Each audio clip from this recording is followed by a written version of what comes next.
Okay, first news international category के अंदर वो आ रहा है टाइम्स मैगजीन की तरफ से। टाइम्स मैगजीन में जो पर्सन ऑफ द ईयर जो टैग है ये दिया गया है डोनाल्ड ट्रंप को, and he is the 47th American president. Recently इनका इलेक्शन हुआ है, तो एक नाम person of the year of times magazine is Donald Trump. ठीक है, नेक्स्ट एक ट्रेड एग्रीमेंट है जो बहुत न्यूज़ में रहा है, comprehensive and progressive agreement for trans Pacific partnership. Basically जो पैसिफिक ओशन के जो आसपास जो कंट्रीज लाई करती हैं वो सब कंट्रीज मिलकर एक एग्रीमेंट, एक ट्रेड एग्रीमेंट है, एक बिजनेस एग्रीमेंट है इन्होंने साइन कर रखा है, जिसमें इंडिया पार्ट नहीं है ऑफकोर्स बिल्कुल भी, मगर एक अपडेट था इसका कि यूके बेसिकली इसको ज्वाइन कर लिया है, इस पैक्ट को, इस CPTPP जो नाम है इसका, comprehensive and progressive agreement for trans Pacific partnership. European nation जो है, first European nation to join this is UK, याद रखना आपको, इंपॉर्टेंट पॉइंट है ये। आगे चलते हैं, नेक्स्ट इंटरनेशनल सोलर अलायंस की तरफ से आ रहा है, बहुत ही हॉट टॉपिक है, लास्ट 3 से 4 पार्ट में मैंने इसको बारंबार इसको मैं बात किया इसके बारे के अंदर। मोल्डोवा ने रिसेंटली इसको ज्वाइन कर लिया है। मोल्डोवा बेसिकली यूरोपियन कंट्री है जिन्होंने ज्वाइन किया है इसको। अब ये है कि इंटरनेशनल सोलर अलायंस जो है ना, एक इंटरनेशनल अलायंस है जिसका ये एक मोटिव है कि यहाँ पर सोलर एनर्जी को हार्नेस करने का प्लान है। जो भी कंट्री इसके पार्ट होंगे ना, उनका ये प्लान है कि आने वाले कुछ समय के अंदर solar energy world wide supply इसका हो सके, इसका हार्नेस करने का प्लान है ताकि क्लाइमेट चेंज है इसको हम रोक सकें। यहाँ पर ये जो बॉडी है ISA, इंटरनेशनल सोलर अलायंस, इसको 2015 में बनाया गया था। इंडिया और फ्रांस दोनों ने मिलकर इसको बनाया था, और इसका एक फेमस स्ट्रैटेजी है, इसका नाम है टूवर्ड्स 1000 स्ट्रैटेजी, बहुत फेमस है। इसका 1000 का मतलब ये है कि इसका 1000 बिलियन ऑफ इन्वेस्टमेंट का रिक्वायरमेंट है, 1000 बिलियन पीपल को एनर्जी देने का प्लान है, और 1000 गीगावाट एनर्जी प्रोडक्शन करने का प्लान है बाय 2030। ये 1000 फेमस जो है यार आपको, ये इंटरनेशनल सोलर अलायंस से रिलेटेड है ये। और मोल्डोवा जो है रिसेंटली न्यूज़ में है, इसका को बॉर्डर मिलेगा, यूक्रेन के साथ एक बॉर्डर है और एक रोमानिया के साथ बॉर्डर है, और इस तरफ ब्लैक सी तो नहीं है, एक लैंडलॉक कंट्री है, मिलेगा आपको यहाँ पर। ठीक है, आगे चलते हैं। यहाँ पर नेक्स्ट जो है, इंडिया ने रिसेंटली म्यांमार को एक एड भेजा है, ह्यूमैनिटेरियन एड ऑफ 2200 मिलियन, जो आपका ये क्या बोलते हैं, metric tonne of rice supply किया है असिस्टेंस प्रोग्राम के अंदर, या म्यांमार को ये दिया गया है। म्यांमार में रिसेंटली फ्लड आया था, उसकी वजह से हम लोग ने एक सपोर्ट वहाँ पर दिखाया है। चल जाएगा नेक्स्ट, वर्ल्ड बैंक ने रिसेंटली पाकिस्तान का जो लोन है कैंसिल कर दिया है, $500 मिलियन का। उनका कहना यह है कि वर्ल्ड बैंक का कि जो पाकिस्तान का जो कैपिटल है इस्लामाबाद, वहाँ पर कुछ प्रोजेक्ट्स हैं जिनको कुछ कंडीशंस हैं जहाँ पर इनको ध्यान नहीं दिया गया इनको वर्ल्ड बैंक के हिसाब से, तो उन्होंने उसके हिसाब से इनका लोन कैंसिल करा, क्योंकि पाकिस्तान जो ऑलमोस्ट की इकोनॉमी कोलैप्स में ही है, के पास फॉरेन डॉलर्स जो है वो नहीं है, अमेरिकन डॉलर्स ऑलमोस्ट मतलब नील के ख़राब है, तो किसी भी वक्त भी कंट्री जो है कोलैप्स कर सकती है, उसकी वजह से ये न्यूज़ में है। चलते आगे नेक्स्ट जो है, इसराइल ने अपनी एम्बेसी जो है आयरलैंड के अंदर वो क्लोज कर दी है, या फिर आयरलैंड के अंदर जो इसराइल की एम्बेसी है, तो इसराइल ने उसको क्लोज डाउन कर दिया है। यहाँ पर एंटी इसराइल का वो पॉलिसी लग रहा था, उनके हिसाब से अपना जो एम्बेसी, अपना जो फॉरेन ऑफिस जो है उसको क्लोज डाउन कर दिया। अभी देखिए कि यहाँ पर आयरलैंड, देखिए यहाँ पर 3-4 चीज़ें मालूम होना चाहिए। एक तो आपका आयरलैंड है, रिपब्लिक ऑफ आयरलैंड, जिसका कैपिटल आपको मिलेगा डबलिन, ठीक है ना, और एक है नॉर्दर्न आयरलैंड, ये पार्ट है यूके का। या आपको यूके का आपको 2-3 टर्म मालूम होना चाहिए, एक तो है यूनाइटेड किंगडम, और एक है ग्रेट ब्रिटेन, और एक है इंग्लैंड। काफ़ी लोग कंफ्यूज होते हैं तीनों के बीच में, सोचते हैं कि तीनों एक ही है, एक ही आसपास है, मगर एग्जैक्ट एक ही नहीं है।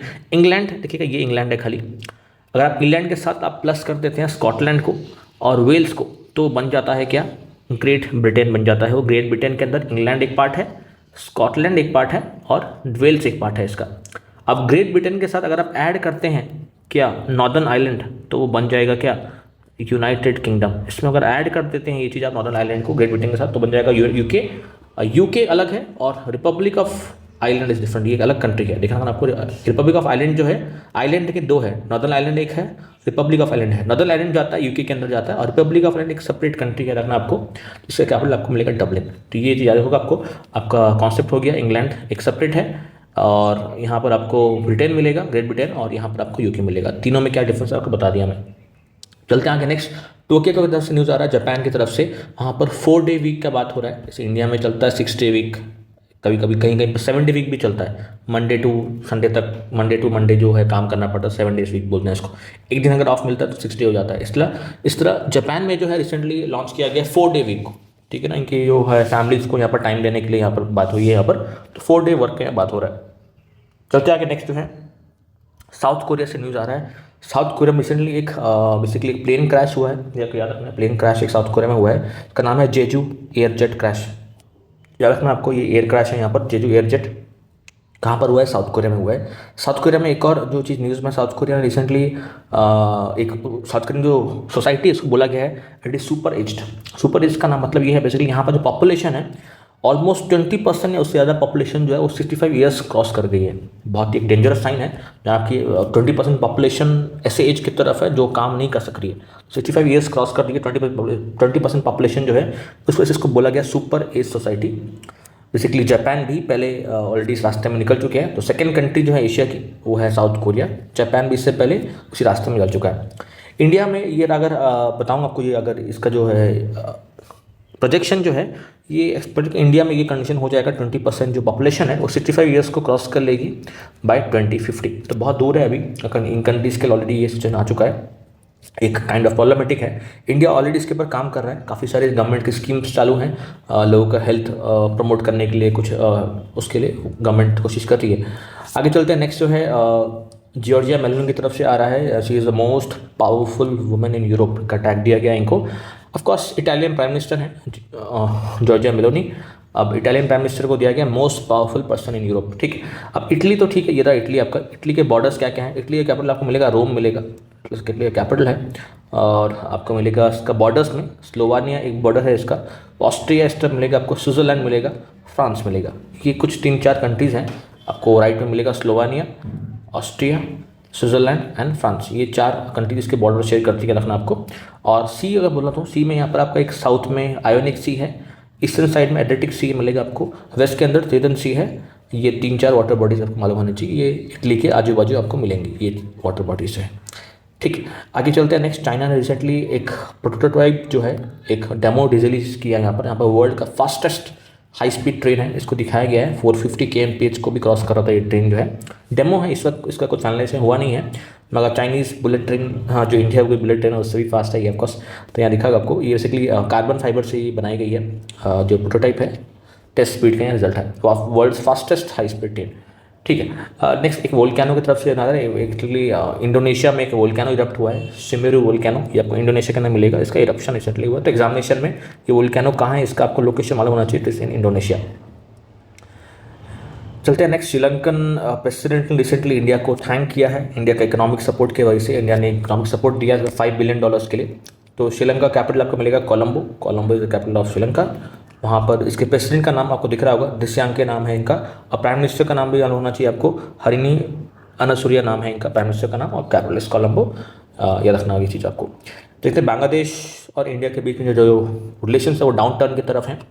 रिसेंटली ही जो है इनके जो लीडर हैं उन्होंने अपनी जो जुडिशल ऑफिसर्स का जो ट्रेनिंग होना था इंडिया के अंदर तो उसको कैंसिल कर दिया है। यहाँ लिखा हुआ ट्रेनिंग ऑफ 50 बांग्लादेशी जजेस in India cancelled amid diplomatic row. Relations downturn के, तो उस वजह से इनके जो जजेस का जो ट्रेनिंग जो इंडिया में होता था उसको उन्होंने कैंसिल कर दिया। अब इनके यहाँ तो ट्रेनिंग होता नहीं है सच, तो मोहम्मद यूनुस देखते हैं क्या स्टेप लेते हैं, मगर इनके हिसाब से इनके जो ऑफिसर्स हैं वो इंडिया नहीं आएंगे ट्रेनिंग के लिए। ठीक है, आगे चलते हैं। नेक्स्ट जो है इलॉन मस्क जो है $400 बिलियन का वर्थ रीच कर चुके हैं, वर्ल्ड के सबसे रिचेस्ट पर्सन का टैग इनको यहाँ पर दिया गया है। ठीक है, आगे चलते हैं। नेक्स्ट अमेरिका ने अपनी नेशनल बर्ड डिक्लेयर कर दिया, इट इज़ बर्ड ईगल नाम है इसका, अमेरिकन नेशनल बर्ड है।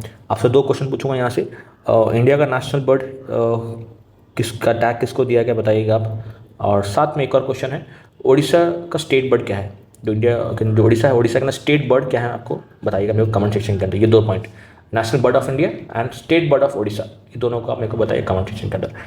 ठीक है, आगे चलते हैं। नेक्स्ट जो है लियोन मेसी को एक अवार्ड दिया गया है जो बाइडेन की तरफ से, अपने जाते जाते इनको एक अवार्ड देके गए हैं, presidential medal of freedom award. इनके हिसाब से इनका एक हाईएस्ट सिविलियन अवार्ड है ये, जो एक फुटबॉलर को इन्होंने दिया है, लियोन मेसी को। न्यूज़ की तरफ चलते हैं हम लोग। नेक्स्ट न्यूज़ आ रहा है काम्या कार्तिकेयन ने यहाँ से, she is the youngest Indian female to conquer the 7 summits. जो हमारे पास जो 7 कॉन्टिनेंट्स हैं ना वर्ल्ड वाइड के अंदर, 7 कॉन्टिनेंट्स के 7 हाईएस्ट पॉइंट जो हैं, हाईएस्ट पीक जो हैं, इसको इन्होंने कॉन्कर कर रखा है। तो and she is the youngest do that. तो काम्या कार्तिकेयन का नाम याद होना चाहिए, यंगेस्ट फीमेल है, youngest female in the world to conquer the 7 summits. ठीक है, अब ये 7 समिट्स कौन से हैं अब बताऊँगा आपको मैं। फॉर एग्जाम्पल एशिया का हाईएस्ट पॉइंट क्या है, आपको मिलेगा माउंट एवरेस्ट। साउथ अमेरिका का मिलेगा माउंट अकनकागुआ। नॉर्थ अमेरिका है माउंट तेनाली। अफ्रीका का मिलेगा किलिमंजारो। यूरोप का मिलेगा माउंट एल्ब्रस। और अंटार्कटिका का मिलेगा आपको विंसन मैसिफ मिलेगा, और ऑस्ट्रेलिया का मिलेगा माउंट कोसिसिस मिलेगा आपको। ये 7 के साथ जो है 7 को इन्होंने कॉन्कर कर रखा है, and she is the youngest to do that. तो आप यहाँ पर देखिएगा माउंट, ये तो ठीक है, ये तो 7 पीक्स तो हो गई है। अगर एग्जामिनेशन में ना ये माउंट एवरेस्ट को लेके बहुत सारे क्वेश्चंस ऑलरेडी हैं पास में, तो देखते हैं इसको भी फोकस करते हैं कि ये जो माउंट एवरेस्ट जो है यहाँ पर क्या क्या फैक्ट्स आ सकते हैं। फर्स्ट जो फैक्ट यहाँ से बनता है माउंट एवरेस्ट को लेके, माउंट एवरेस्ट को पर्सपेक्टिव से लेके बता रहा हूँ आपको मैं। यहाँ पर जो है first to climb mount Everest अगर पूछेगा आपसे तो एडवर्ड हिलरी का नाम मारिएगा। He was from New Zealand. ये था first in the world to climb mount Everest was Edward Hillary. And first Indian पूछेगा आपको तो अवतार सिंह चिमाम क्या रखना आपको, first Indian and first in the world. ठीक है, चलते फर्स्ट इंडियन वुमेन पूछेगा अगर आपको, बचेंद्री पाल का नाम याद रखना आपको, बहुत इंपॉर्टेंट है। And first Indian women to climb twice, Santosh Yadav का नाम याद रखेगा। ये दोनों नाम बहुत इंपॉर्टेंट है वुमेन के केस के अंदर, first Indian women and first Indian women to climb twice, और ये है आपका खाली फर्स्ट, ये खाली फर्स्ट है।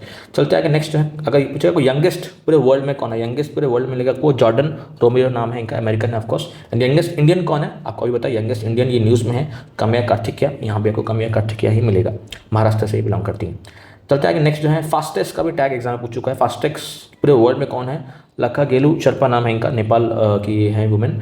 और फास्टेस्ट इंडियन कौन मिलेगा आपको, अंशु जेमसेनपा नाम है इसका, fastest Indian to climb mount Everest.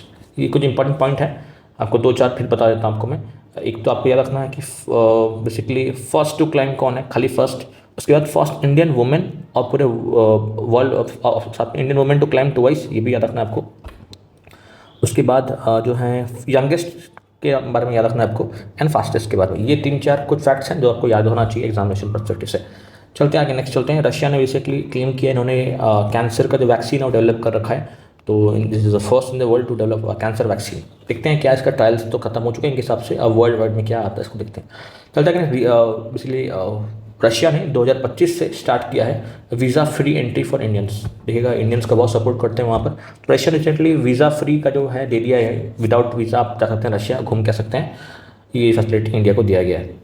चलते आगे नेक्स्ट, रशिया रिसेंटली जो है एक इवेंट हुआ था वहाँ पर ब्लैक सी के अंदर, ब्लैक सी आपको देखा दिस ब्लैक सी, वहाँ पर एक ऑयल स्पिल हुआ था जहाँ पर इसके वजह से रशिया ने अपना जो क्रीमिया है, this is the Crimea of Russia, ये मेन लैंड रशिया है, रशिया का जो ये पार्ट है क्रीमिया, ये रशिया का पार्ट है यहाँ पर क्रीमिया बोल के, क्रीमिया में यहाँ पर इमरजेंसी लगाई गई है, लिखा हुआ emergency in Crimea, Russian declares beaches after Black Sea oil spill. यहाँ ब्लॉक सी के अंदर एक ऑयल लीकेज हुआ शिप से, और शिप से ऑयल लीकेज होने के बाद यहाँ पर इस एरिया के अंदर इमरजेंसी डिक्लेयर कर दिया गया है। ठीक है, अब सिंस ब्लैक सी यहाँ पर बहुत ज़्यादा न्यूज़ में है, तो ब्लैक सी के बॉर्डर्स कौन कौन से हैं दिखाता हूँ आपको यहाँ पर। ब्लैक सी से मेजर बॉर्डर है मिलेगा आपको, रशिया मिलेगा, यहाँ पर यूक्रेन ऑफकोर्स मिलेगा, रशिया यूक्रेन वॉर यहाँ आपको मिलेगा, यहाँ पर रशिया यूक्रेन का वॉर चल रहा है इस वक्त, और यहाँ पर आपको रोमानिया मिलेगा, बल्गेरिया मिलेगा, टर्की मिलेगा आपको इस तरफ, और इस तरह को मिलेगा जॉर्जिया। ये कुछ कंट्रीज़ हैं जो शेयर करते हैं बॉर्डर विद ब्लैक सी। अब ब्लैक सी देखिएगा यहाँ पर एक छोटा सा सी है अज़ोव सी, ब्लैक सी अज़ोव सी। जो ब्लैक सी अज़ोव सी एक छोटी सी वाटर बॉडी से कनेक्टेड है, इसका नाम है कर्च स्टेट। देखिए स्टेट क्या होता है ना, स्टेट एक पतली वाटर बॉडी होती है जो दो बड़े वाटर बॉडी को सेपरेट करती है।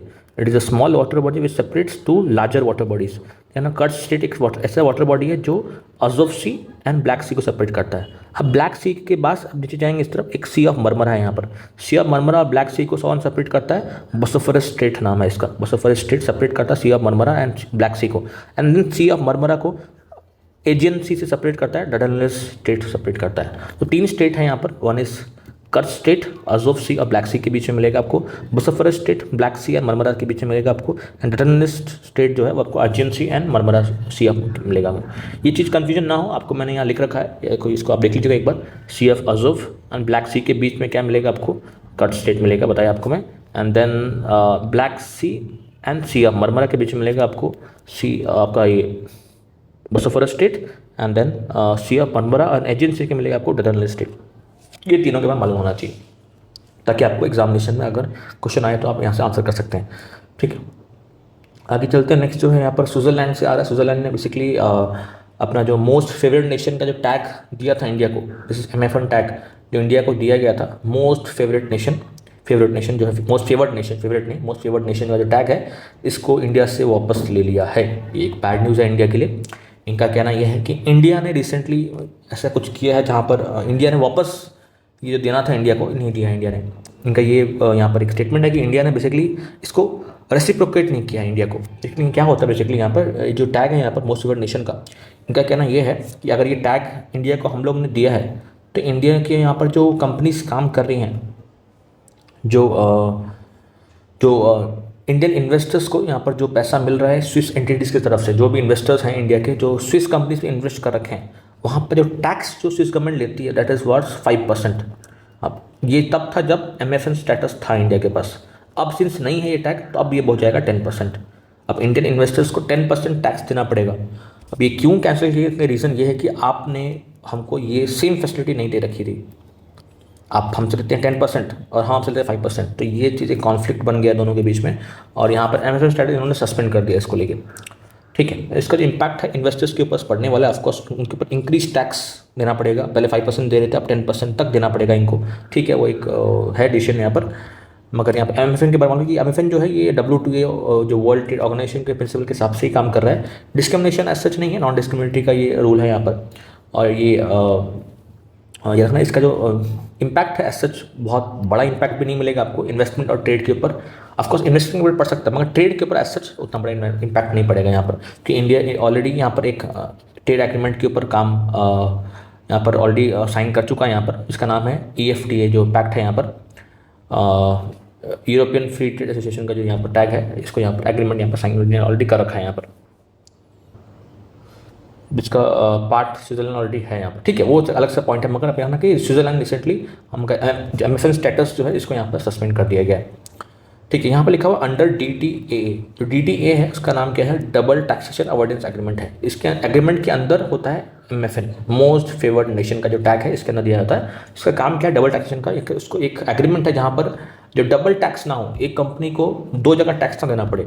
ठीक है ना, लिखा हुआ income is not tax by both the countries of residence and country of source. एक जगह टैक्स होना चाहिए, तो वो एक एग्रीमेंट है हमारा स्विट्जरलैंड के साथ। तो उसी एग्रीमेंट के अंदर एक पार्ट था MFN, तो उसको कैंसिल कर देंगे, MFN को कैंसिल कर दिया गया। ठीक है, ये एग्रीमेंट अभी भी बना हुआ है, इसके अंदर कुछ प्रॉब्लम ऐसा आई नहीं है।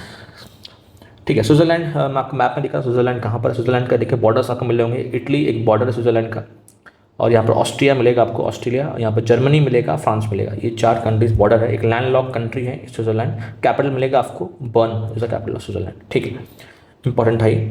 और स्विट्जरलैंड के बारे में कुछ यहाँ लिख रखा हूँ। स्विट्जरलैंड जो है अल्प्स, यहाँ पर माउंटेन्स मिलेंगे आपको। बेसिकली लैंड लॉक कंट्री है, ऑफकोर्स न्यूट्रलिटी के लिए कंट्री जाना जाता है, किसी की तरफ भी टिल्ट नहीं होता है कंट्री, अपना ही अलग से रूल से चलता है। और यस ना, Switzerland is not part of European nation, not part of NATO, is not part of NATO. इनका सिक्योरिटी बैंकिंग सेक्टर है जहाँ पर स्विस बैंक इनके पास है, जिसके डिटेल्स कभी किसी के साथ शेयर करते नहीं ये लोग, कितना पैसा वहाँ पर किसका पैसा पड़ा हुआ है। इसी के स्विट्जरलैंड फेमस है, एक सिक्योरिटी बैंकिंग सेक्टर इनका है, जिसका डिटेल्स ये लोग लीक नहीं करते जल्दी से।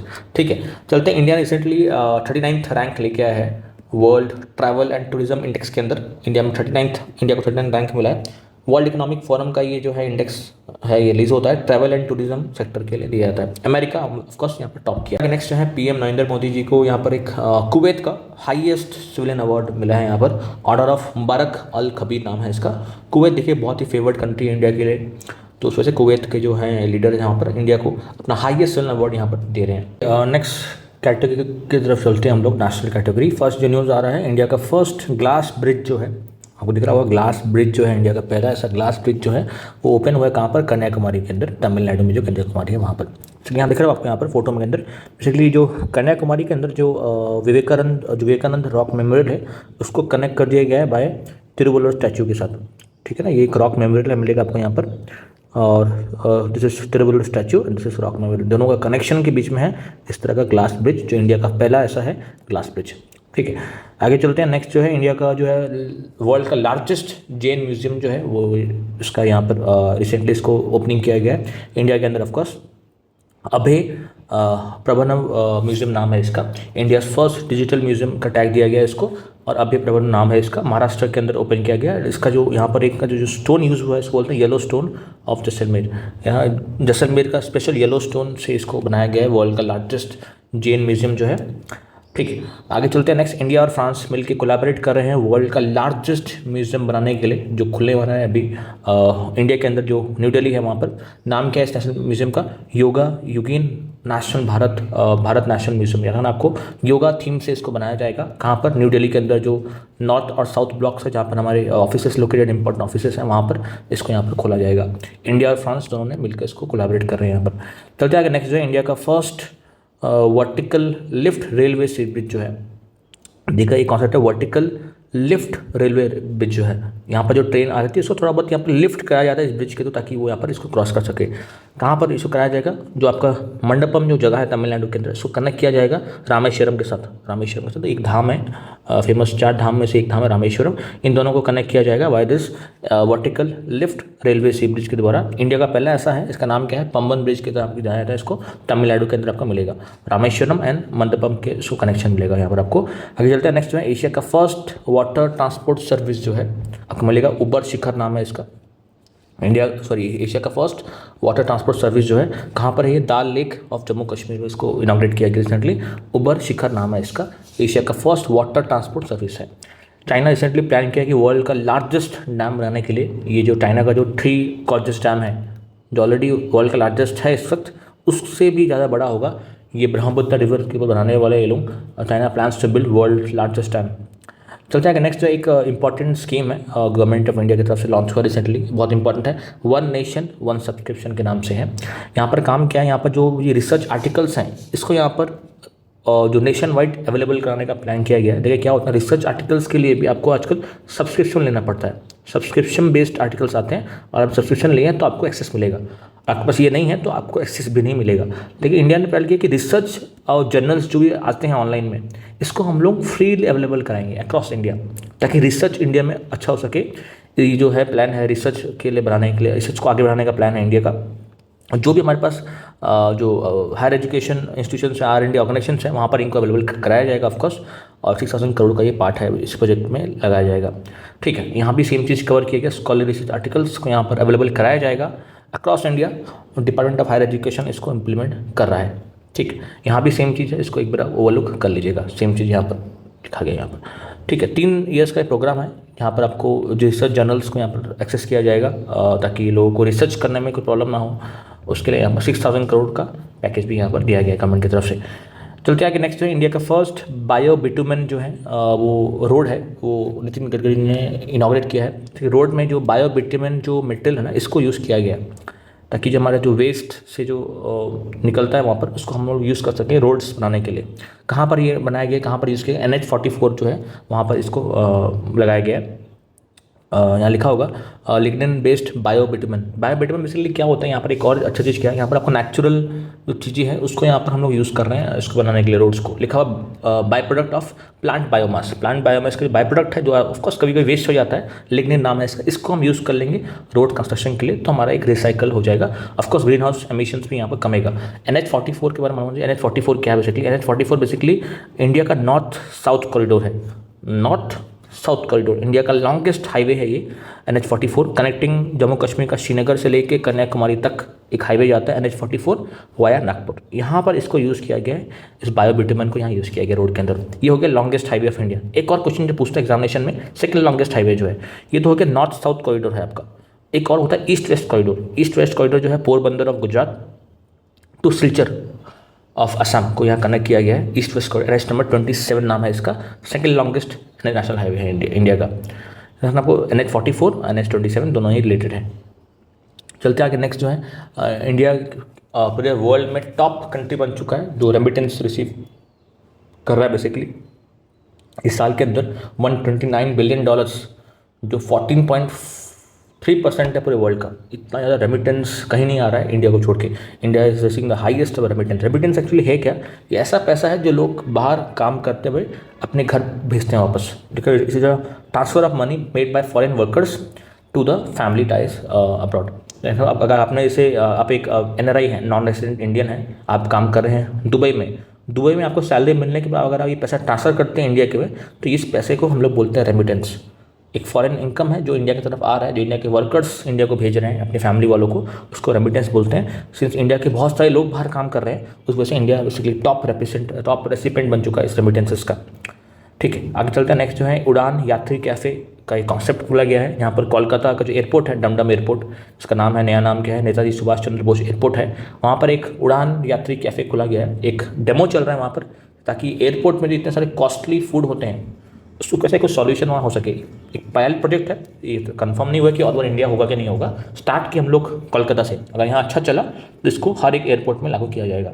चलिए, गवर्नमेंट ऑफ इंडिया अपने खुद से उड़ान यात्री कैफे इसलिए चला रही है कि एयरपोर्ट में फूड बहुत कॉस्टली होते हैं, उसकी कॉस्ट मतलब बियर करना एक आम आदमी के बाहर की बात होती है, उस वजह से एक अफोर्डेबल फूड के यहाँ बारे में बात हो रही है।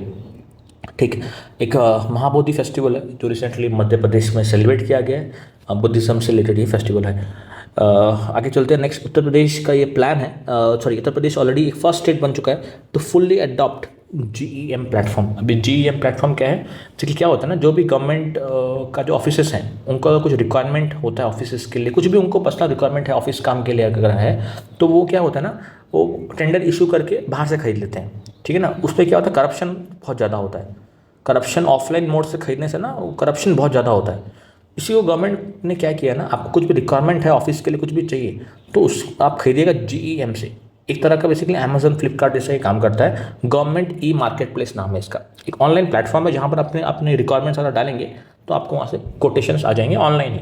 तो एक तरह का ट्रांसपेरेंसी और एफिशिएंसी मेंटेन करने का ये प्लान है, तो करप्शन को यहाँ पर रोका जा सके। जो भी करप्शन यहाँ पर हो जाता है ना, कमीशन देख के लोग खरीद लेते हैं, तो इस वजह से इसको यहाँ पर Uttar Pradesh has fully adopted this principle, GEM platform को अडॉप्ट कर लिया है। ऑनलाइन प्रोक्योरमेंट प्लेटफॉर्म है, 2016 में आया था, ताकि हमारा जो ऑक्शन है, बिडिंग हो गया, कुछ भी रिक्वायरमेंट है उसके से आप अपना डालिएगा रिक्वायरमेंट, आपके यहाँ पर ऑक्शन बिडिंग आपको मिल जाएगा। ठीक है, आगे चलते हैं। नेक्स्ट जो है उत्तराखंड बेसिकली पहला स्टेट बन चुका है जिसके पास डेडिकेटेड योगा पॉलिसी है, जो आयुष मिनिस्ट्री है, इन्होंने ये अनाउंस किया है। इनका ये भी प्लान है कि आने वाले समय के अंदर all India institute of Ayurveda ये भी खुला जाएगा उत्तराखंड के अंदर, देहरादून में खुला जाएगा। यहाँ पर अभी के लिए न्यूज़ ये है कि योगा पॉलिसी इनके पास आ गई है उत्तराखंड स्टेट के पास। ठीक है, नेक्स्ट यूनेस्को ने रिसेंटली वेस्ट बंगाल को टॉप हेरिटेज डेस्टिनेशन का टैग दिया गया है। यूनेस्को का हेडक्वार्टर्स कहाँ है आप बताइएगा मेरे को कमेंट सेक्शन के अंदर, यूनेस्को का हेडक्वार्टर्स कहाँ है। It is United Nations Education Scientific and Cultural Organization. ठीक है, इसका हेडक्वार्टर्स बताइएगा मेरे को आप। इनका एक लिस्ट होता है, टॉप हेरिटेज लिस्ट होता है, टॉप हेरिटेज टूरिज्म डेस्टिनेशन, वहाँ पर इंडिया के वेस्ट बंगाल को नंबर 1 में रखा गया है। क्यों बता रहा हूँ कि यहाँ पर वेस्ट बंगाल के अंदर गंगा सागर मेला जो है सेकंड लार्जेस्ट मेला है कुंभ मेला के बाद, फेमस है यहाँ पर। और कुछ फेमस टेम्पल्स हैं यहाँ पर, दक्षिणेश्वर टेम्पल मिलेगा आपको यहाँ पर, और काली घाट टेम्पल्स बहुत फेमस है यहाँ पर। इन दोनों की वजह से यहाँ पर इसको टॉप हेरिटेज डेस्टिनेशन का टैग दिया गया यहाँ पर, याद रखना है आपको। तो जाके नेक्स्ट है, इंडिया ने रिसेंटली डॉल्फिन के लिए सेंसस करने का प्लान किया है। सेंसस तो नहीं एक्जैक्टली, डॉल्फिन की पॉपुलेशन थ्रेट सिंस है यहाँ पर, पॉपुलेशन इनकी डे बाय डे कम होती जा रही है, तो इंडिया ने क्या किया एक्चुअली, इनकी बॉडीज़ में जियो टैगिंग कर दी है, कुछ सेंसर्स लगा दिए हैं ताकि इनको इनकी लोकेशन को यहाँ पर ट्रेस किया जा सके। लिखा हुआ है India conducts first ever Ganga river dolphin tagging in Assam. Assam के अंदर जो यहाँ पर डॉल्फिन है यहाँ पर, वहाँ पर इनकी बॉडी में जियो टैगिंग किया गया है ताकि इनका लोकेशन हम लोग जानते हैं कहाँ पर एक्चुअली है यहाँ पर। ठीक है, ये असम में हुआ है, इंडिया ने इसको किया है यहाँ पर। अब डॉल्फिन के बारे में कुछ बेसिक मालूम होना चाहिए, डॉल्फिन एक्चुअली कैसे क्या यहाँ पर एग्जामिनेशन में आता है, इनको एग्जामिनेशन पॉइंट ऑफ व्यू से मालूम होगा आपको।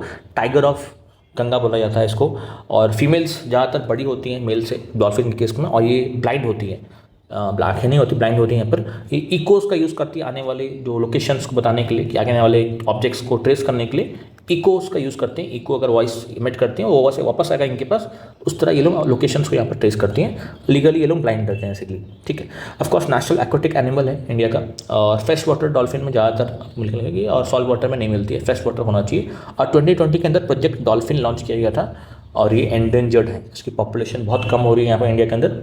आपसे एक क्वेश्चन पूछूंगा कि इंडिया में डॉल्फिन डे किस दिन बनाते हैं, डॉल्फिन डे कब सेलिब्रेट होता है, इसका मेरे को बताइए कमेंट सेक्शन के अंदर, डॉल्फिन डे। ठीक है, आगे चलते हैं। Next, Chandigarh basically become the first city to adopt 3 new criminal laws. Chandigarh basically first city बन चुका है जो ऑलरेडी तीनों लॉज को अडॉप्ट कर चुके हैं। हमारे जो 3 नए लॉज हैं, फर्स्ट लॉ कौन सा है, जो भारतीय न्याय संहिता है, बताया IPC का नया ये नाम है, नया डॉक्यूमेंट IPC का। उसके बाद CRPC जो है, क्रिमिनल प्रोसीजर कोड जो है, भारतीय नागरिक सुरक्षा संहिता, और एक थर्ड है इंडियन एविडेंस एक्ट था, उसका भी नया नाम जो है भारतीय शिक्षा अधिनियम जो नाम है। इन तीनों डॉक्यूमेंट को जो है ये इसको चंडीगढ़ ने अडॉप्ट कर लिया है फुल्ली, फर्स्ट सिटी बन चुका है इंडिया में। ठीक है, आस्ते आस्ते इसको सब लोग अडॉप्ट कर रहे हैं। चलते हैं आगे, नेक्स्ट जो है एक नॉर्थ ईस्ट से मणिपुर से एक बेसिकली इवेंट सेलिब्रेट होता है वहाँ पर वुमेंस को यहाँ पर देखने की, वुमेंस को यहाँ पर रिस्पेक्ट देने के लिए। यहाँ पर वुमेंस क्या हुआ था ना, मणिपुर के अंदर 1939 के अंदर मणिपुर की जो लोकल वुमेन थी वो ब्रिटिशर्स के अगेंस्ट में एक बहुत बड़ा वॉर यहाँ पर स्केल अप किया गया था यहाँ से।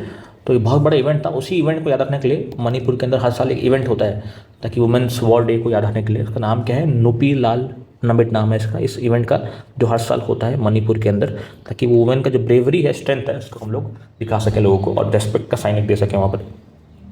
ठीक है, आगे चलते हैं। नेक्स्ट जो है अयोध्या राम मंदिर की तरफ से आ रहा है। अयोध्या राम मंदिर का जो प्रोजेक्ट है यहाँ पर, इसको टैग दिया गया, एक अवार्ड मिला गया बेसिकली, जो sword of the honour award जो है, sword of the honour award, ये ब्रिटेन का जो सेफ्टी काउंसिल है वहाँ से इसको दिया गया है।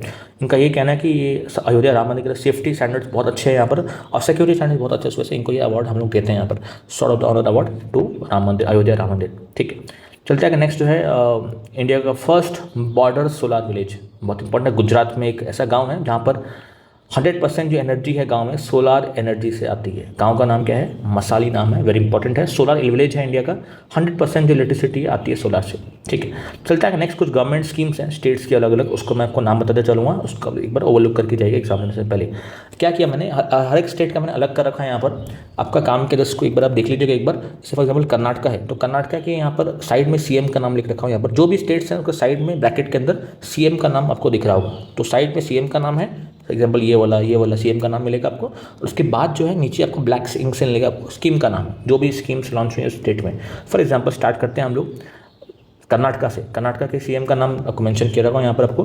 फर्स्ट स्कीम का नाम क्या है, एलिवेट 2024। एलिवेट 2024 जो है कर्नाटका की स्कीम है, जहाँ पर स्टार्टअप्स को लोन दिया जाएगा स्टेट गवर्नमेंट की तरफ से। इस मतलब कि एलिवेट जो स्कीम है कर्नाटका की स्कीम है, इतना मालूम होना चाहिए कि ये स्कीम अगर एग्जाम में आ जाए, इस स्कीम किस स्टेट की स्कीम है, तो आपको कर्नाटका ऑप्शन मार के आना है। स्टार्टअप्स के लिए ऑफकोर्स एलिवेट का नाम है, स्टार्टअप्स के लिए दिया गया है। शिक्षा को पायलट, शिक्षा को पायलट जो है यहाँ पर टीचर्स को एम्पावरमेंट करने के लिए बनाया गया, ताकि जो एआई टेक्नोलॉजी है वहाँ पर टीचर्स को यहाँ पर आगे टेक्नोलॉजिकल सेक्टर में आगे बढ़ाया जा सके, ताकि एआई असिस्टेंट की तरह उसको यहाँ पर एआई की फील्ड में उसको आगे बढ़ा सकें यहाँ पर, उसको यहाँ पर एम्पावर कर। शिक्षा को पायलट नाम है इस प्रोजेक्ट का। युवा निधि, युवा निधि का मतलब है अनएम्प्लॉयमेंट असिस्टेंस मिलेगी जो लोग अनएम्प्लॉयड है इन कर्नाटका। ठीक है, ये 3 स्कीम्स हैं।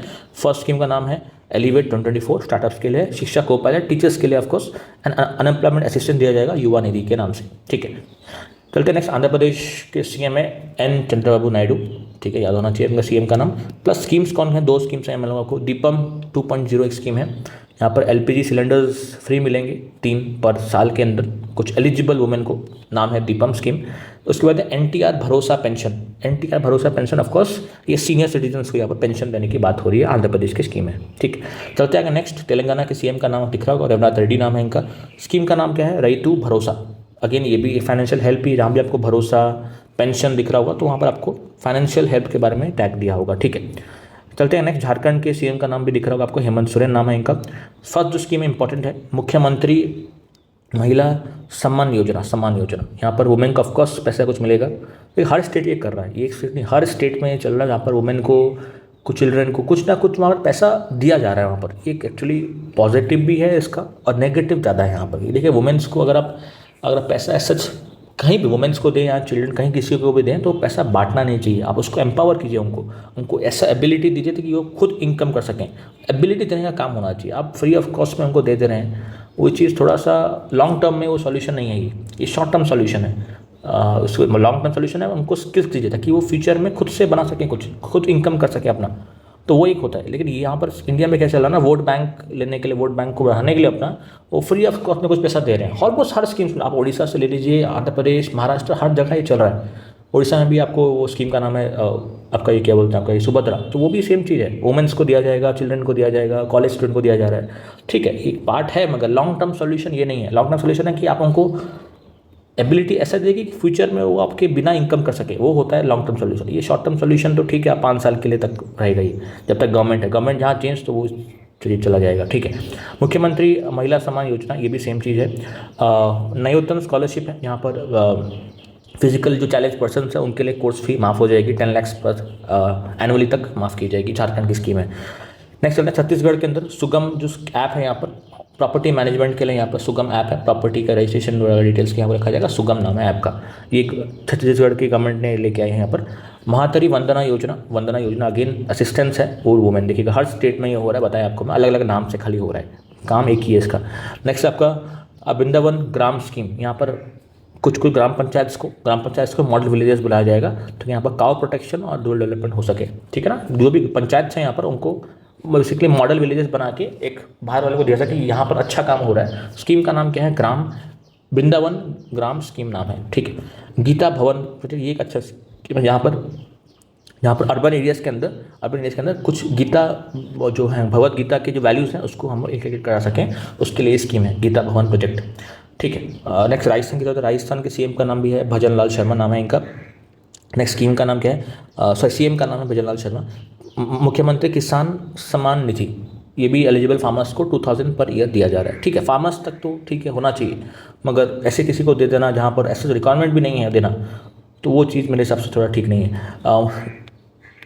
मुख्यमंत्री किसान सम्मान निधि, ये फार्मर्स को पर ईयर 2000 का यहाँ बेनिफिट दिया जाएगा। श्रमिक बसेरा, ये भी देखिएगा, श्रमिक मतलब ये कंस्ट्रक्शन वर्कर्स के लिए है, उनको 15,000 वर्कर्स हैं वहाँ पर इनको एकोमोडेशन दिया जाएगा ₹5 पर डे। श्रमिक बसेरा नाम है स्कीम का, गुजरात की स्कीम है। महाराष्ट्र देखिएगा, मुख्यमंत्री लड़की बहन योजना, तो ये भी वही चीज़ है, असिस्टेंस दिया जाएगा लड़की बहन मतलब वुमेंस को दिया जाएगा ऑफकोर्स। नेक्स्ट चलते हैं हम लोग, मुख्यमंत्री तीर्थ दर्शन योजना, वहाँ पर तीर्थ यात्रा कराया जाएगा तो एलिजिबल सीनियर सिटीजन्स को यहाँ पर पिलग्रिमेज साइट्स के यहाँ लिया जाएगा, महाराष्ट्र की स्कीम है। चलते आगे गोवा में गोएम स्कीम का नाम विनामूल्य वीज विभाजन स्कीम है। यहाँ पर सोलर रूफटॉप प्रोजेक्ट्स यहाँ पर गवर्नमेंट की तरफ से एस्टेब्लिश किए जाएंगे, तो विनामूल्य वीज विभाजन स्कीम जो है ये गोवा की स्कीम मिलेगी आपको। हरियाणा की स्कीम है आईटी सक्षम युवा योजना, यहाँ पर आईटी स्किल्स दी जाएंगी, ये होता है कुछ स्कीम यहाँ पर आईटी स्किल्स दी जा रही हैं, ये होना चाहिए एग्जैक्टली 60,000 लोगों को यहाँ पर एम्प्लॉयमेंट को यहाँ पर देने का प्लान है, क्योंकि आईटी स्किल्स दी जाएंगी यहाँ पर, ठीक है। राज्य विशिष्ट योजना जो यहाँ पर स्टेबल बर्निंग जो है यहाँ पर जो भी पराली जो जलाई जाती है यहाँ पर आपके दिसंबर के महीने में जो आपका राबी क्रॉप्स हार्वेस्ट करते हैं, उसके बाद जो पराली जो बचती है, जो यहाँ पर रेसिडी जो बच जाता है, उसको जलाने से पॉल्यूशन होता है, उस पराली को जलाना ना पड़े, स्टेबल बर्निंग को यहाँ पर, जो स्टेबल बर्निंग को रोक सकें यहाँ पर लोग, ताकि पॉल्यूशन ना हो यहाँ पर, उसके लिए राज्य विकसित जो योजना है यहाँ पर स्टार्ट की बाय हरियाणा, ठीक है। उत्तर प्रदेश से आता है, उत्तर प्रदेश में हेरिटेज ट्री एडॉप्शन स्कीम, जो हेरिटेज ट्री एडॉप्शन स्कीम है, यहाँ पर ट्रीज जो बहुत पुराने हैं इनको प्रिजर्व किया जाएगा। नेक्स्ट चलते हैं, मुख्यमंत्री युवा उद्यमी स्कीम है, यहाँ पर स्टार्टअप्स को, यंग एंटरप्रेन्योर्स को लोन दिया जाएगा up to 5 lakh without interest. तो युवा उद्यमी विकास योजना जो है उत्तर प्रदेश की स्कीम है। चलते हैं हिमाचल प्रदेश के अंदर है फ्री टैबलेट डिस्ट्रीब्यूशन स्कीम, ठीक है, टीचर्स को दिया जाएगा ताकि उनका डिजिटलाइजेशन बढ़ सके यहाँ पर, ठीक है। मुख्यमंत्री बाल पौष्टिक आहार योजना, ठीक है, चिल्ड्रन को जो है न्यूट्रिशन दिया जाएगा इन गवर्नमेंट रन स्कूल्स, पौष्टिक आहार योजना बाय हिमाचल प्रदेश। आसाम की तरफ, आसाम में है वसुंधरा 3.0, ये लाइन राइट्स दिए जाएंगे यहाँ पर कुछ लोगों को। मुख्यमंत्री निजुत मोलिना, यहाँ पर एजुकेशन और चाइल्ड मैरिज की तरफ काम किया जाएगा, चाइल्ड मैरिज को रोका जाएगा और गर्ल्स एजुकेशन को यहाँ पर प्रोत्साहित किया जाएगा। विटनेस प्रोटेक्शन, ये एक अच्छी स्कीम है, विटनेस प्रोटेक्शन। यहाँ पर आसाम के अंदर जो लोग विटनेस को यहाँ पर परेशान किया जाता है, किसी के अंदर जो भी केस होते हैं, विटनेस को हमेशा टारगेट किया, जो विटनेस वहाँ पर है उसको टारगेट ना किया जाए बोल के एक स्कीम लॉन्च की है, विटनेस प्रोटेक्शन स्कीम, उनको यहाँ पर प्रोटेक्शन देने की यहाँ बात हो रही है। नेक्स्ट चलते हैं अरुणाचल प्रदेश के अंदर स्कीम है मिशन हिमवीर, बहुत इंपॉर्टेंट है। हिमवीर में यहाँ पर क्या होगा, लोकल प्रोड्यूस जो है वो आईटीबीपी को दिया जाएगा, इंडो टिबेटन बॉर्डर पुलिस को, जो भी लोकल सामान जो बन रहा है यहाँ पर खाने पीने का, फ्रूट वेजिटेबल मीट पोल्ट्री, ये सब अलग से दे दिया जाएगा किसको, आईटीबीपी को, ताकि वहाँ उनका सस्टेनेबल हो सके यहाँ पर, ठीक है। त्रिपुरा के अंदर CM7 बोल की स्कीम है, CM7, यहाँ पर एजुकेशनल अपॉर्चुनिटीज दी जाएगी बैड स्टूडेंट्स को। मिजोरम के अंदर है हैंड होल्डिंग स्कीम नाम है इसका, और नाम है बना के स्कीम, इसके यहाँ पर असिस्टेंस दिया जाएगा फार्मर्स को जो प्रॉब्लमेटिक सिचुएशन में जो हैं। चलते हैं मेघालय की स्कीम का नाम क्या है, ग्रीन, ऑफकोर्स यहाँ पर जो भी कम्युनिटीज़ फॉरेस्ट कंजर्वेशन कर रही है उनको यहाँ पर दिया जाएगा ऑफकोर्स, ठीक है। तो एग्जामिनेशन से पहले जस्ट इनका नाम देख लीजिएगा कि कौन कौन से क्या नाम। फॉर एग्जाम्पल दे रहा हूँ आपको मैं, जो एग्जाम में पूछ सकते हैं आपको। एलिवेट, इंपॉर्टेंट, एलिवेट याद रखना है आपको, एलिवेट जो है कर्नाटका की स्कीम है। शिक्षा को पायलट, ये भी कर्नाटका की है। युवा निधि, ये तीन इंपॉर्टेंट है, तो इसका आप नाम याद रखना है कि किस स्टेट से रिलेटेड है, बस उतना सा। दीपम 2.0 और ये एनटीआर भरोसा, इसको आप लिंक कीजिएगा आंध्र प्रदेश के साथ। तेलंगाना के अंदर रेटू भरोसा, ठीक है, भरोसा भरोसा दोनों जगह हो गया आपका। मुख्यमंत्री सम्मान योजना, सम्मान मतलब ठीक है असिस्टेंस दिया जाएगा वुमेंस को, झारखंड की स्कीम है। नवोत्तम स्कॉलरशिप, ठीक है, ये भी झारखंड की है। सुगम ऐप छत्तीसगढ़ की है। मातृ वंदना योजना, ये भी छत्तीसगढ़ की है। मध्य प्रदेश के अंदर फॉरेस्ट सबसे ज़्यादा है, तो फॉरेस्ट का प्रोटेक्शन के लिए वृंदावन ग्राम स्कीम है। और गीता भवन जो अर्बन एरियाज़ के अंदर गीता वैल्यूज़ जो है, गीता भगवद गीता की वैल्यूज़ यहाँ पर बढ़ा सकें यहाँ पर। राजस्थान के अंदर जो है किसान सम्मान जो योजना, किसान सम्मान निधि जो वो लॉन्च हुई है। शारीरिक बसेरा, यहाँ पर वर्कर्स को यहाँ पर एकोमोडेशन दिया जाएगा यहाँ पर। महाराष्ट्र लड़की बहन, ये बहुत फेमस स्कीम है लड़की बहन। तीर्थ दर्शन, ये भी अच्छी स्कीम है, तीर्थ दर्शन महाराष्ट्र के लॉन्च की हुई है। गोइम विनमूल्य बीज योजना जो है, ये गोवा में स्कीम है। 16 रूफटॉप प्रोजेक्ट्स के यहाँ पर दिए जाएंगे। आईटी सक्षम, ये एक बहुत अच्छी स्कीम है। आईटी सक्षम जो है हरियाणा से रिलेटेड है। और राज्य विशिष्ट योजना है, यहाँ पर स्टेबल बर्निंग को यहाँ पर रोका जाएगा। उत्तर प्रदेश के अंदर है हेरिटेज ट्री एडॉप्शन एंड मुख्यमंत्री युवा उद्यमी जो है स्कीम, स्टार्टअप्स को दिया जाएगा कुछ पैसा आपको। ये दोनों स्कीम जो है उत्तर प्रदेश की स्कीम है। चलता है कि नेक्स्ट फ्री टैबलेट डिस्ट्रीब्यूशन और बाल पौष्टिक योजना, ये मिलेगा मध्य प्रदेश से आपको, ताकि देखकर दोनों ही छोटे बच्चों के लिए एक मिल जाएगा उनकी एक, और एक है आपका ये क्या बोलते हैं आपके टीचर्स के लिए है। दोनों लिंक कर लीजिएगा, छोटे बच्चों का न्यूट्रिशन और टीचर्स के लिए टैबलेट, ये दोनों दिया जा रहा है मध्य प्रदेश के अंदर। तो आसाम के अंदर है वसुंधरा स्कीम है, लैंड राइट्स के लिए है। और आपके मुख्यमंत्री निजुत मोलिना जो है चाइल्ड मैरिज को रोका जाएगा यहाँ पर। और विटनेस प्रोटेक्शन, ये तीनों काम हो रहा है यहाँ पर आसाम के अंदर हो रहा है।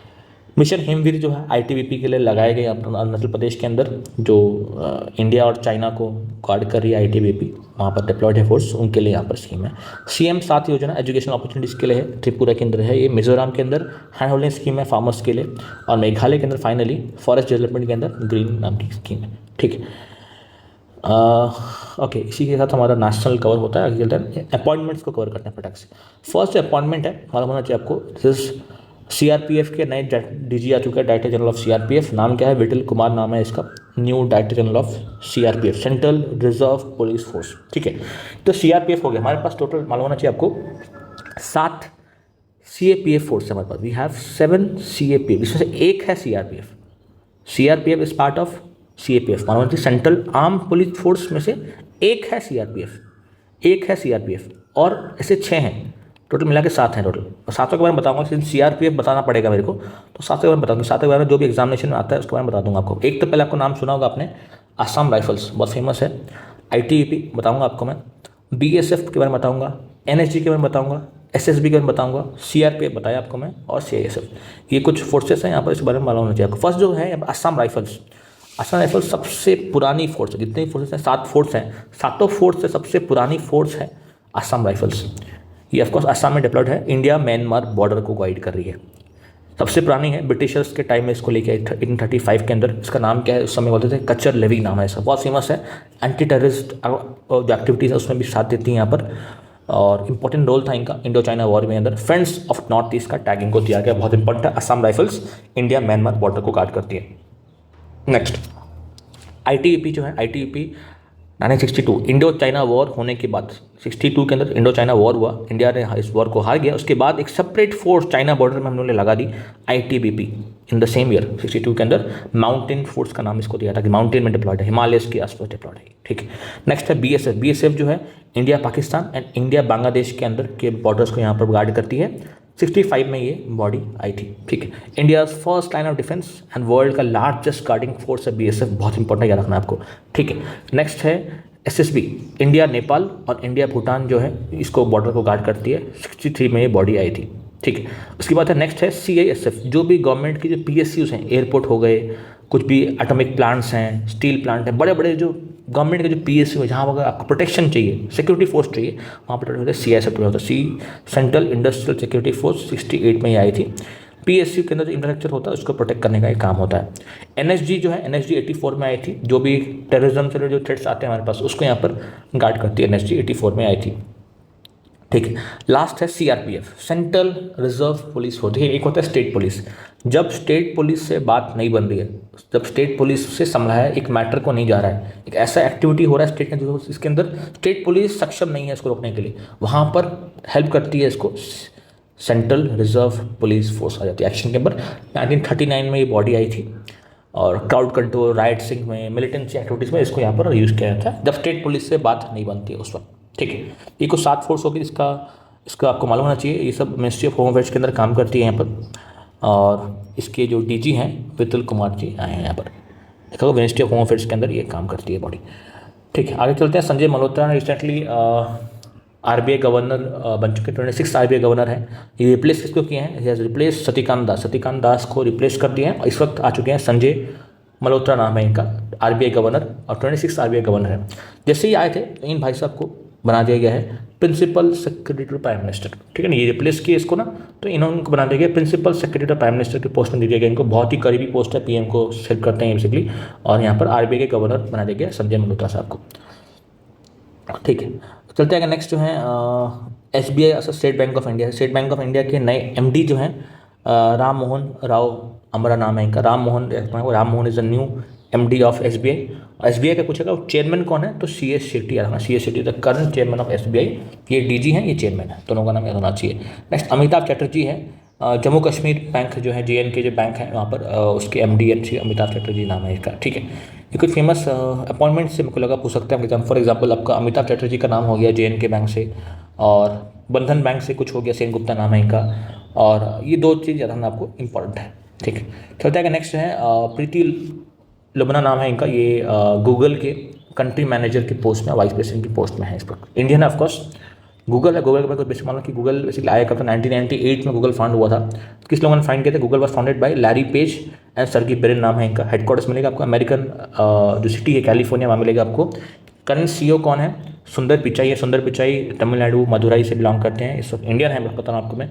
और इसकी जो पेरेंट कंपनी है गूगल के ऑफकोर्स का नाम है अल्फ़ाबेट नाम है इसका। और इसके प्रोडक्ट्स हैं कुछ गूगल के, यूट्यूब, पिक्सल, फिटबिट और वर्कस्पेस और एंड्रॉइड से कुछ फेमस प्रोडक्ट्स हैं गूगल के। करंट जो कंट्री मैनेजर है इंडिया के प्रीति लोबना नाम है इसका, याद रखना आपको। ठीक है, आगे चलते हैं। नेक्स्ट जो है डॉक्टर हरि बाबू जो हैं ये उड़ीसा के नए गवर्नर आ चुके हैं, हरि बाबू। ठीक है, गवर्नर तो ठीक है, ये नया अपॉइंटमेंट है हरि बाबू के नाम से, मगर इंडियन पॉलिटी कॉन्टेक्स्ट से आपको गवर्नर के बारे में कुछ बेसिक्स मालूम कि गवर्नर किस आर्टिकल से कहाँ से कवर होता है। गवर्नर जो है मालूम चाहिए, गवर्नर जो है वो आर्टिकल 153 to 167 के बीच में आता है। 153 जो पर्टिकुलर बोलते हैं कि हर एक स्टेट में गवर्नर होना चाहिए। पार्ट 6 में मेंशन किया हुआ है। गवर्नर जो है वो पार्ट है किसके? स्टेट एग्जीक्यूटिव के पार्ट है ना। Governor is part of state executive के पार्ट है। स्टेट के अंदर जो बॉडी है जो इंप्लीमेंट करती है लॉज को, उसका एक पार्ट है गवर्नर। ठीक है, गवर्नर के साथ CM है, चीफ मिनिस्टर के साथ काउंसिल ऑफ मिनिस्टर्स बैठते हैं और मिलकर ओवरऑल स्टेट को वहाँ पर रन करते हैं। गवर्नर बेसिकली टैग दिया जाता है, चीफ एग्जीक्यूटिव हेड है कोई स्टेट के, नॉमिनल हेड भी बोला जाता है इनको। ठीक है ना, और ये सेंट्रल गवर्नमेंट के एजेंट होते हैं जो स्टेट में रहते हैं और देखते हैं स्टेट में क्या चल रहा है क्या नहीं चल रहा है। And Sarojini Naidu was the first Indian women to become the governor of a state. Uttar Pradesh में ये रही थी गवर्नर 47 के आसपास, and she is the first Indian women to be governor of a state. ठीक है, इनका इलेक्शन कुछ नहीं होता, इनका अपॉइंटमेंट होता है सीधा, इनका अपॉइंटमेंट होता है। प्रेसिडेंट जिसको चाहेंगे किसी भी स्टेट के गवर्नर को बना सकते हैं, बताइए। सेंट्रल गवर्नमेंट के बंदा होता है, सेंट्रल गवर्नमेंट का नॉमिनी होता है, जो स्टेट में आएगा, स्टेट में नज़र रखेगा स्टेट गवर्नमेंट क्या कर रही है, उड़ीसा के अंदर, मिजोरम के अंदर क्या वो कर रही है, तो उसको रिपोर्ट देंगे किसको? गवर्नर देंगे, स्टेट सेंट्रल गवर्नमेंट को देंगे। तो लिखा हुआ है appointed by president of India. Of course centre से अपॉइंटमेंट होती है। कैनेडियन मॉडल है, कनाडा में भी, कनाडा से हम लोग सीखे हैं कि गवर्नर एक होना चाहिए पोस्ट। और 7th अमेंडमेंट के द्वारा हम लोग ने ये सेट की कि एक जो गवर्नर है वो एक से ज़्यादा स्टेट के भी गवर्नर हो सकते हैं। They can be one single same person governor for more than 2 और मोर स्टेट्स। हम 2 या 2 से ज़्यादा स्टेट का एक गवर्नर हो सकता है, वो भी एक पॉसिबिलिटी है। ये कब हमने ऐड किया है 7th अमेंडमेंट 56 में इसको ऐड किया गया। गवर्नर की मिनिमम एज 35 ईयर्स होनी चाहिए। ऑफकोर्स मतलब क्या होता है, प्रेफरेबली आउटसाइड होना चाहिए, मगर कोई ज़रूरी नहीं है। इनसाइडर भी कभी बार अपॉइंटमेंट किया जाता है, मगर जनरली आउटसाइडर होना चाहिए। मतलब स्टेट के बाहर वाले बंदे को अपॉइंट किया जाता है, स्टेट के अंदर वाले बंदे को अपॉइंट ज़्यादातर नहीं किया जाता है, मगर ऐसा कोई रूल नहीं है यहाँ पर। ठीक है, गवर्नर का जो ओथ है कौन लेगा? चीफ जस्टिस ऑफ जो हाई कोर्ट का जो CGI है, जो चीफ जस्टिस है, उसको वो लेंगे। इसका ओथ जो है, सैलरी वगैरह सब कुछ पार्लियामेंट डिसाइड करेगी, सेंटर से डिसाइड होगा, और तब तक करेंगे जब तक प्रेसिडेंट चाहते हैं ये रहें। कोई फिक्स टर्म नहीं है, जब तक प्रेसिडेंट चाहेंगे तब तक रहेंगे, और रेजिग्नेशन भी ये प्रेसिडेंट को ही देंगे। ठीक है, यहाँ ना कुछ फेमस यहाँ पर कुछ पॉइंट्स आप बता दिया। और टॉपिक था कि हरि बाबू कंदर में जो कंफन बत्ती नाम है इनका, ये उड़ीसा के गवर्नर अपॉइंट हुए। ठीक है। और जो गवर्नर है इसके बारे में एक 2-3 आर्टिकल है 161 के अंदर, इनके पास एक पार्डनिंग पावर्स होती हैं, किसी भी बंदे के अंदर ये माफ़ कर सकते हैं उसकी पनिशमेंट को माफ़ कर सकते हैं, एक्सेप्ट डेथ पनिशमेंट को माफ़ नहीं कर सकते, उसको छोड़ के कुछ पनिशमेंट को माफ़ कर सकते हैं। और आर्टिकल 213 के अंदर ये स्टेट के अंदर ऑर्डिनेंस ला सकते हैं। ऑर्डिनेंस का मतलब सिंपल है, जब भी विधानसभा विधान परिषद मीट नहीं कर पा रही है, बिना मीटिंग किए खाली गवर्नर अगर चाहेंगे उनके सिग्नेचर से एक टेम्पररी लॉ आ सकता है, उसको बोलते हैं ordinance. Temporary law making powers को बोलते हैं ऑर्डिनेंस। आर्टिकल 213 के अंदर गवर्नर के पास ही पावर्स हैं। ठीक है, आपसे एक क्वेश्चन पूछूंगा, प्रेसिडेंट ऑफ इंडिया को किस आर्टिकल के द्वारा पार्डनिंग पावर्स दी गई हैं? हमें कमेंट में बताइए किस आर्टिकल नंबर के द्वारा प्रेसिडेंट ऑफ इंडिया को मिली है पार्डनिंग पावर्स, माफ़ करने की पावर्स जो होती हैं किसी को, और ordinance powers president of India को किस आर्टिकल से मिली हैं? ये दोनों आर्टिकल नंबर आप मेरे को कमेंट सेक्शन में बताइएगा किस आर्टिकल नंबर से हैं। ठीक है, चलते आगे। नेक्स्ट जो है वी रामासुब्रमण्यम जो नाम है इनका, ये NHRC के नए चेयरपर्सन आ चुके हैं।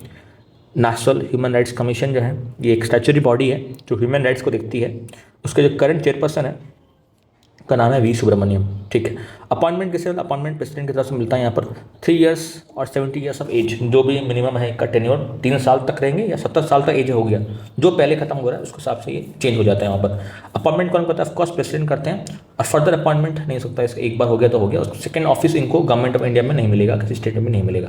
ठीक है, और रिमूवल भी प्रेसिडेंट ही करेंगे, जो अपॉइंट करेगा वही प्रेसिडेंट है, उसको रिमूवल भी करते हैं। यहाँ पर फंक्शंस के अंदर जो भी ह्यूमन राइट्स इश्यूज़ हैं, चाहे वो जेल के अंदर हो या फिर कहीं बाहर हो, वो सब इसको ये लोग देख सकते हैं यहाँ पर।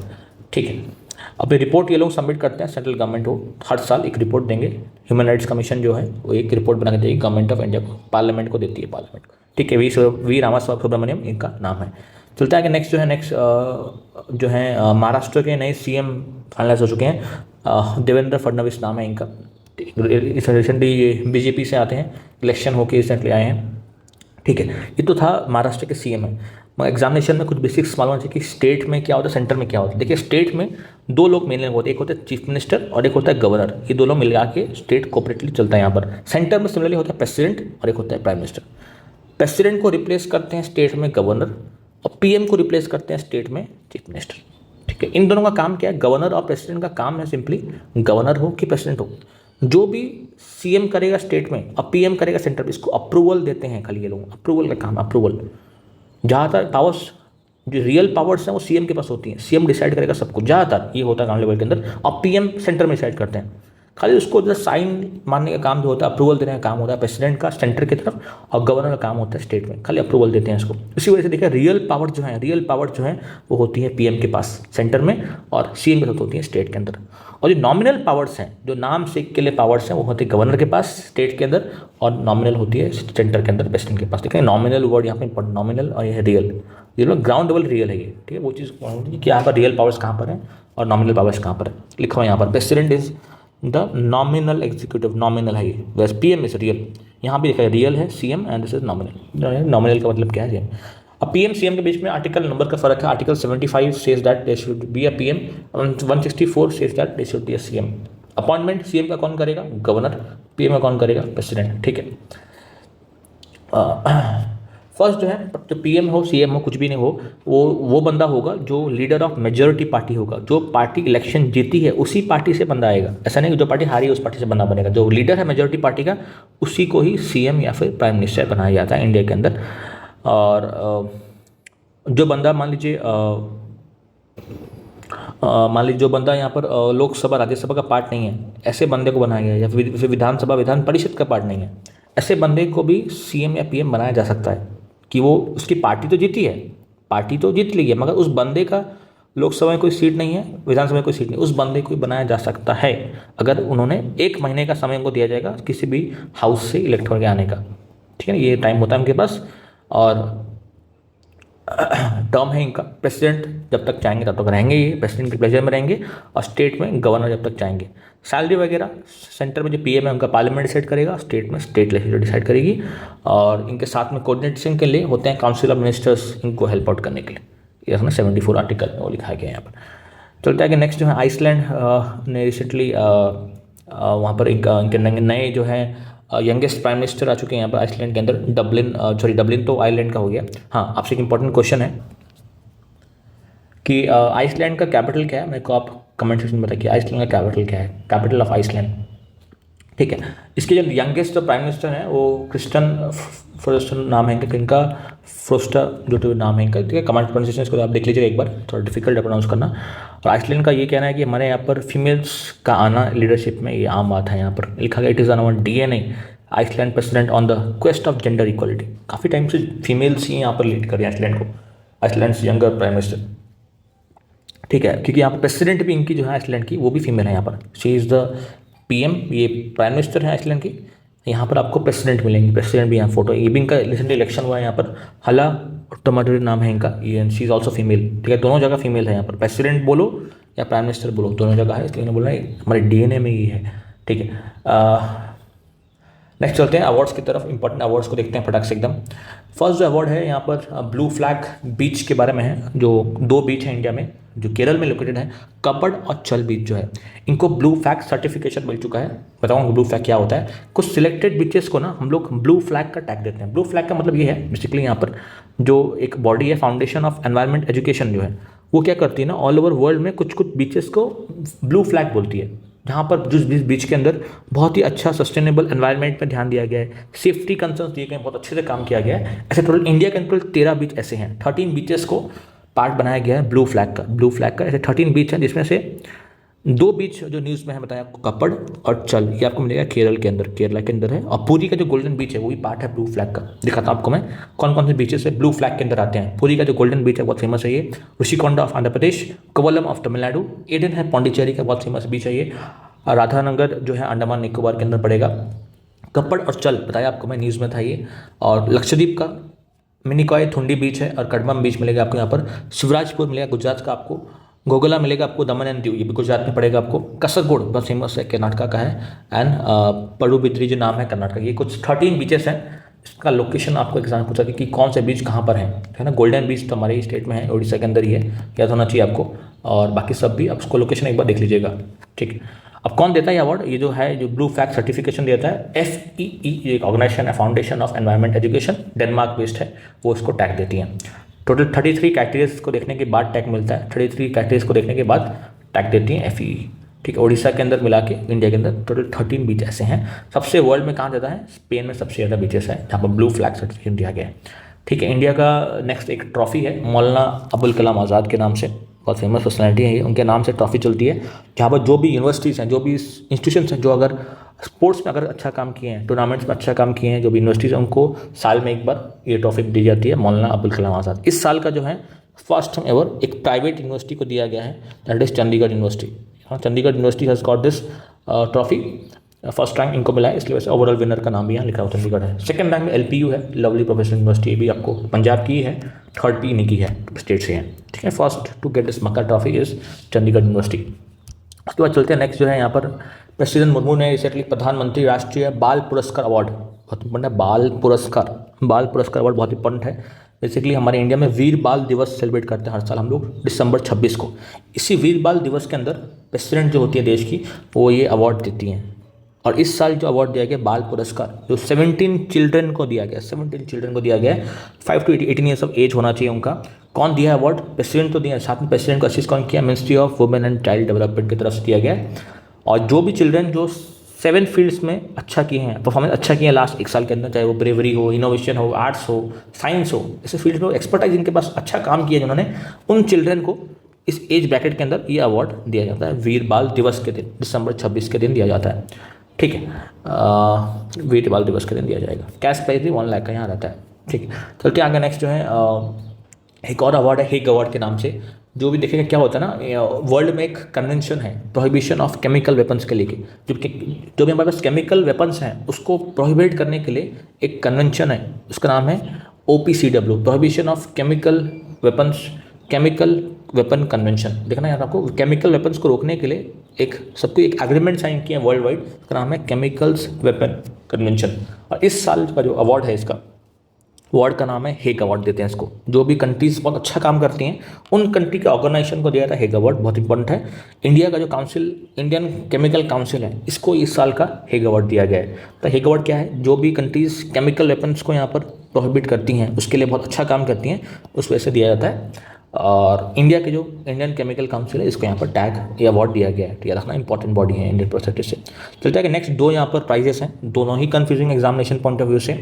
एक तो पहला है बुकर प्राइज 2024, सेकंड है इंटरनेशनल बुकर प्राइज। देखिएगा दो अलग अलग हैं एग्जामिनेशन में, खाली एक वर्ड इसको अलग कर रहा है, इंटरनेशनल वर्ड इसको अलग कर दे रहा है। अगर इंटरनेशनल वर्ड नहीं है तो टोटली अलग प्राइस है, ये बता रहा हूँ आपको मैं। अलग अलग लोगों को मिला गया है, अलग बुक्स के लिए मिला हुआ है। फर्स्ट जो है इंटरनेशनल को छोड़ देते हैं, फर्स्ट आते हैं बुकर प्राइस। खाली बुकर, अगर देखिए एग्जामिनेशन को खाली पूछ रहे हैं बुकर प्राइस किसको मिला है, तो बुकर प्राइस मिला है, एक बुक है ऑर्बिटल, इसके ऑथर है समानाथन हार्वे नाम है इनका, इंटरनेशनल लेवल बुक्स है ये।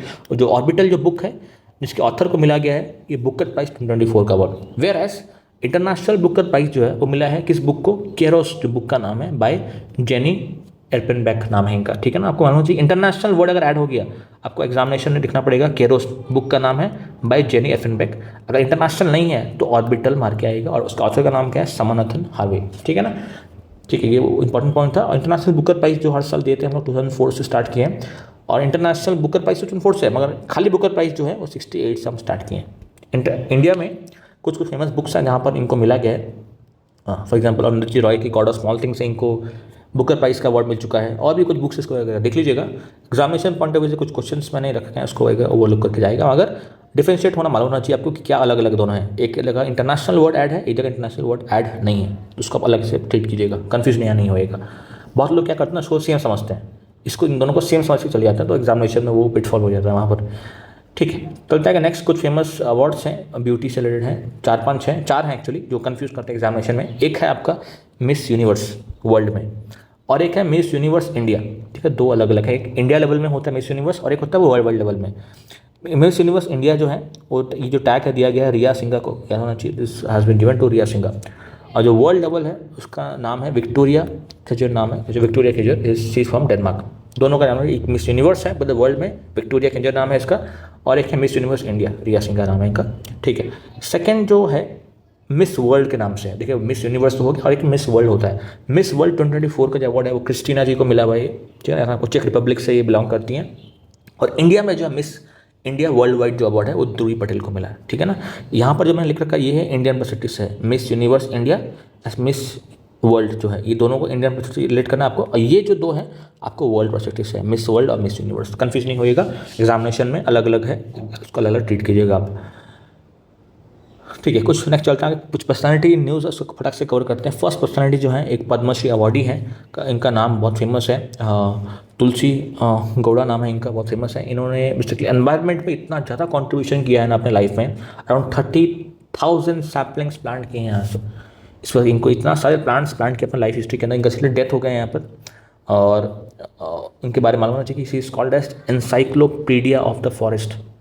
द वुमेन एम्पावरमेंट में इससे ज़्यादा अच्छा एग्जाम्पल नहीं है। एक सिंगल वुमेन जब 30,000 कर सकती है तो हम क्यों नहीं कर सकते सर, वो भी तो एक इंपॉर्टेंट पॉइंट है। फॉरेस्ट एंड ट्री गॉडेस का टैग दिया गया इनको, encyclopedia of forest tree goddess का नाम दिया गया। और प्रेसिडेंट जी जो प्रेसिडेंट हैं इनको यहाँ पर ऑलरेडी पद्मश्री भी अवार्ड दे चुके हैं पास्ट में, ठीक है। चल जाएगा नेक्स्ट जो है पर्सनैलिटी के बारे में, एक फिल्म मेकर है श्याम बेनेगल नाम है इनका, ये डेथ हो गया है इनका। तो श्याम बेनेगल जो अगर एग्जाम में आएगा तो he is a film maker हैं। एक तबला प्लेयर है ज़कीर हुसैन, इनका भी डेथ हो चुका है रिसेंटली, ध्यान है आपको, ज़कीर हुसैन है तबला प्लेयर। चलता है नेक्स्ट हमारे फॉर्मर प्राइम मिनिस्टर जो है मनमोहन सिंह, इनका भी देहांत हो चुका है यहाँ रिसेंटली, इज़ नो मोर। इनका फेमस कोट था बहुत ही जो वायरल हुआ था, history will be kinder to me than the media. देखिएगा जब ये प्राइम मिनिस्टर थे 2004 से लेके 14 तक, ये 10 साल तक 2 बार पीएम रह चुके हैं ये। फिर 2 साल के अंदर मीडिया इनको बहुत कुछ क्वेश्चंस की जिनका आंसर इनके पास शायद नहीं था, वर्ड्स में नहीं था, काम में था। ग्राउंड लेवल में इन्होंने काम किया, ऐसा नहीं किया है, ग्राउंड लेवल बहुत काम किया है। इसलिए इनका एक famous quotation, history will be kinder to me than the media. Media इनको नहीं देख सका मगर हिस्ट्री बाद में देखेगी इनको, इन्होंने क्या क्या कॉन्ट्रीब्यूशन किया इंडिया की तरफ। कुछ फेमस इनकी पोजीशंस पर बता देता हूँ आपको मैं। डॉक्टर मनमोहन सिंह जो थे वो पीएम तो थे ही 10 साल के लिए, प्लस पीएम होने से पहले वो मिनिस्टर ऑफ फाइनेंस में काम कर चुके हैं। मिनिस्टर ऑफ फाइनेंस थे, फाइनेंस मिनिस्टर थे इंडिया के अंदर, और आरबीआई के गवर्नर भी थे पहले में। आरबीआई के गवर्नर कब थे, 85 में थे, 1985 तक थे। इस 3 साल के अंदर आरबीआई के गवर्नर थे। और मिनिस्टर ऑफ फाइनेंस 1990 में थी। इसी 1990 के दौरान इंडिया में एलपीजी आया था, लिबरलाइजेशन प्राइवेटाइजेशन ग्लोबलाइजेशन, इनके ही गाइडेंस के अंदर में इंडिया ने उसको फाइट किया था। And he was 13th PM of India, Congress party से बिलोंग करते थे। और 2 बार ऑलरेडी इनका 5 ईयर टर्म कंप्लीट हुआ। 1991 के अंदर फाइनेंस मिनिस्ट्री इनके पास था। इंडिया में जब बैलेंस ऑफ पेमेंट क्राइसिस हो गया था उस वक्त इंडिया के पास डॉलर्स नहीं थे, 7 दिन का डॉलर्स रखा था, 7 दिन तक का बिल हम लोग दे सकते थे। उस वजह से वहाँ पर इन्होंने economy was on the worst to collapse, तो वहाँ से इन्होंने इंडिया को लेके आया है आज के डेट तक। तो वहाँ पर जो कंट्रीब्यूशन है LPG जो है, लिबरलाइजेशन, प्राइवेटाइजेशन, ग्लोबलाइजेशन, ये जो इकोनॉमिक पॉलिसी में चेंज जो हुआ था इसका इफेक्ट आज भी हमको मिल रहा है ग्राउंड लेवल में। तो इमेंस पर्सनैलिटी है, बहुत ही अच्छा काम किया इन्होंने। कुछ फेमस अवार्ड्स भी इनको मिले हैं जो इंडिया में तो इनको मिला है, पद्म विभूषण अवार्ड मिला हुआ है इंडिया से, पद्म विभूषण जो है। Plus world wide Saudi and Japan ने भी इनको अवार्ड्स पास में दिए रखे हैं। सऊदी की तरफ से सऊदी का सेकंड हाईएस्ट अवार्ड है किंग अबुलदज अवार्ड जो है, और जापान का सेकंड हाईएस्ट अवार्ड है वो भी इनको मिला गया है, ठीक है, पल्मोनिया फ्लावर्स अवार्ड जो है, ठीक है। चलते हैं हम लोग नेक्स्ट हैं सुजुकी के जो फाउंडर हैं ओसामू सुजुकी, वो रिसेंटली पास ऑन कर चुके हैं, ये अब नहीं रहे हमारी दुनिया में। और सुजुकी के देखें इमेंस कंट्रीब्यूशन, सुजुकी के 2 व्हीलर्स भी आते हैं आजकल, और 4 व्हीलर की तरफ से तो इनका तो है ही इंडिया में नाम। सुजुकी के बहुत गाड़ियाँ बिकती हैं ऑल ओवर मतलब वर्ल्ड में, इंडिया में तो बहुत चलती हैं ये गाड़ियाँ। उनके जो CEO हैं, जो पास में CEO रह चुके हैं ओसामा सुजुकी, इनका रिसेंट डेथ हो चुका है और 40 ईयर्स तक इन्होंने सुजुकी कंपनी को संभाला था। उनके नाम से ही सुजुकी वर्ड जो यहाँ से आए। Okay, next category science and tech cover करते हैं। साइंस एंड टेक से फर्स्ट न्यूज़ जो आ रहा है, इंडिया में basically first Google safety centre, safety engineering centre खुला है, जो हैदराबाद में इसका सेंटर ओपन हुआ है। याद रखना आपको, तेलंगाना का जो कैपिटल हैदराबाद, वहाँ पर ये गूगल सेफ्टी इंजीनियरिंग सेंटर खुला है। बेसिकली सेफ्टी एस्पेक्ट से रिलेटेड जो है यहाँ पर काम करेंगे ये लोग, गूगल जो ऑर्गेनाइजेशन के अंदर ये खुला हुआ है, ठीक है। ऑल ओवर वर्ल्ड में 5th सेंटर ऐसा है, और इससे पहले हम लोग एशिया के अंदर टोक्यो में ऑलरेडी ये सेंटर है, ठीक है। आगे चलते हम लोग all India council of technical education और नेशनल क्वांटम मिशन, ये दो जो बॉडीज़ हैं इन्होंने मिलके इंडिया का फर्स्ट UG प्रोग्राम लॉन्च किया है क्वांटम टेक्नोलॉजीज़ के अंदर। है ना, आपको क्वांटम टेक्नोलॉजीज़ ये जो है ना, ये फील्ड में बहुत ही कम नेसेंट स्टेज में है, बेसिकली बहुत ही कम यहाँ पर रिसर्चेस है हमारे पास, बहुत ही कम लोग यहाँ इस फील्ड में हैं एक्चुअली। उस फील्ड में लोगों को प्रोत्साहन देने के लिए इंडिया का फर्स्ट अंडर ग्रेजुएट जो कोर्स है लॉन्च किया गया इन दोनों ऑर्गेनाइजेशंस के द्वारा।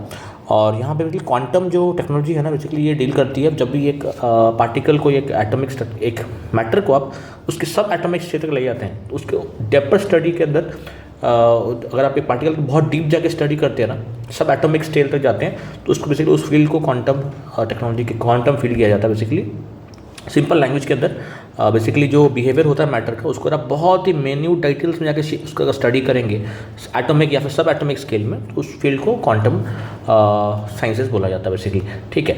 आगे चलते हैं ICMR, Indian council of medical research जो है, इंडिया का फर्स्ट डायबिटीज़ बायो बैंक जो है वो खुल गया है चेन्नई के अंदर।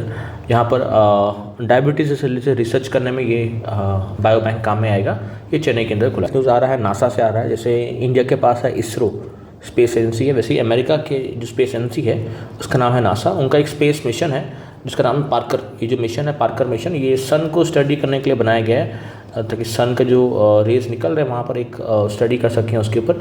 तो ये मिशन का नाम है पार्कर जो मिशन है, ये नासा का मिशन है टू स्टडी एंड ऑब्जर्व सन। बहुत ही पास है ये मिशन, ऐसा बोला था। ये मिशन लॉन्च हुआ था बहुत पहले, अब ये अराउंड 6.1 मिलियन किलोमीटर्स दूरी में है, और सन से एक्चुअल जो रेज निकल रहा है वो वहाँ पर इसके ऊपर जो डाटा कैप्चर करने में ये आपको मिशन हेल्प आउट करेगा। आगे चलते हैं, नेक्स्ट जो है इसरो ने अगेन प्रोबा 3 मिशन लॉन्च किया है, जो ऑफकोर्स यूरोपियन स्पेस एजेंसी का मिशन है टू स्टडी सन। देखिएगा, इसरो खुद भी आदित्य L1 एक मिशन लॉन्च कर चुका है जो सन को स्टडी करने के लिए है। जैसे आपको चंद्रयान है, चंद्रयान बेसिकली है मून को स्टडी करने के लिए। सिमिलरली आदित्य L1 जो है वो सन को स्टडी करने के लिए है। अब यूरोपियन स्पेस एजेंसी का एक मिशन है प्रोबा 3, जिसको लॉन्च किया है इसरो ने। देखिएगा, अभी मतलब यूरोप का मिशन है मगर लॉन्च कर रहा है इसको इसरो, बहुत ही अच्छी चीज़ है ये। उसका नाम है प्रोबा 3 मिशन है। इसरो सिंस यहाँ लॉन्च कर रहा है तो इसरो के बारे में कुछ आपको मालूम चाहिए क्या एक्चुअली फुल फॉर्म है इसका। इंडियन स्पेस रिसर्च ऑर्गेनाइजेशन इसका फुल फॉर्म है। एस्टैब्लिश कब हुआ था? 15 अगस्त 1969 के अंदर ये हुआ था एस्टैब्लिश। इसके करंट चेयरमैन कौन है? डॉक्टर वी नारायण है। बहुत ही रिसेंट अपॉइंटमेंट हुआ इनका, वी नारायण साहब का।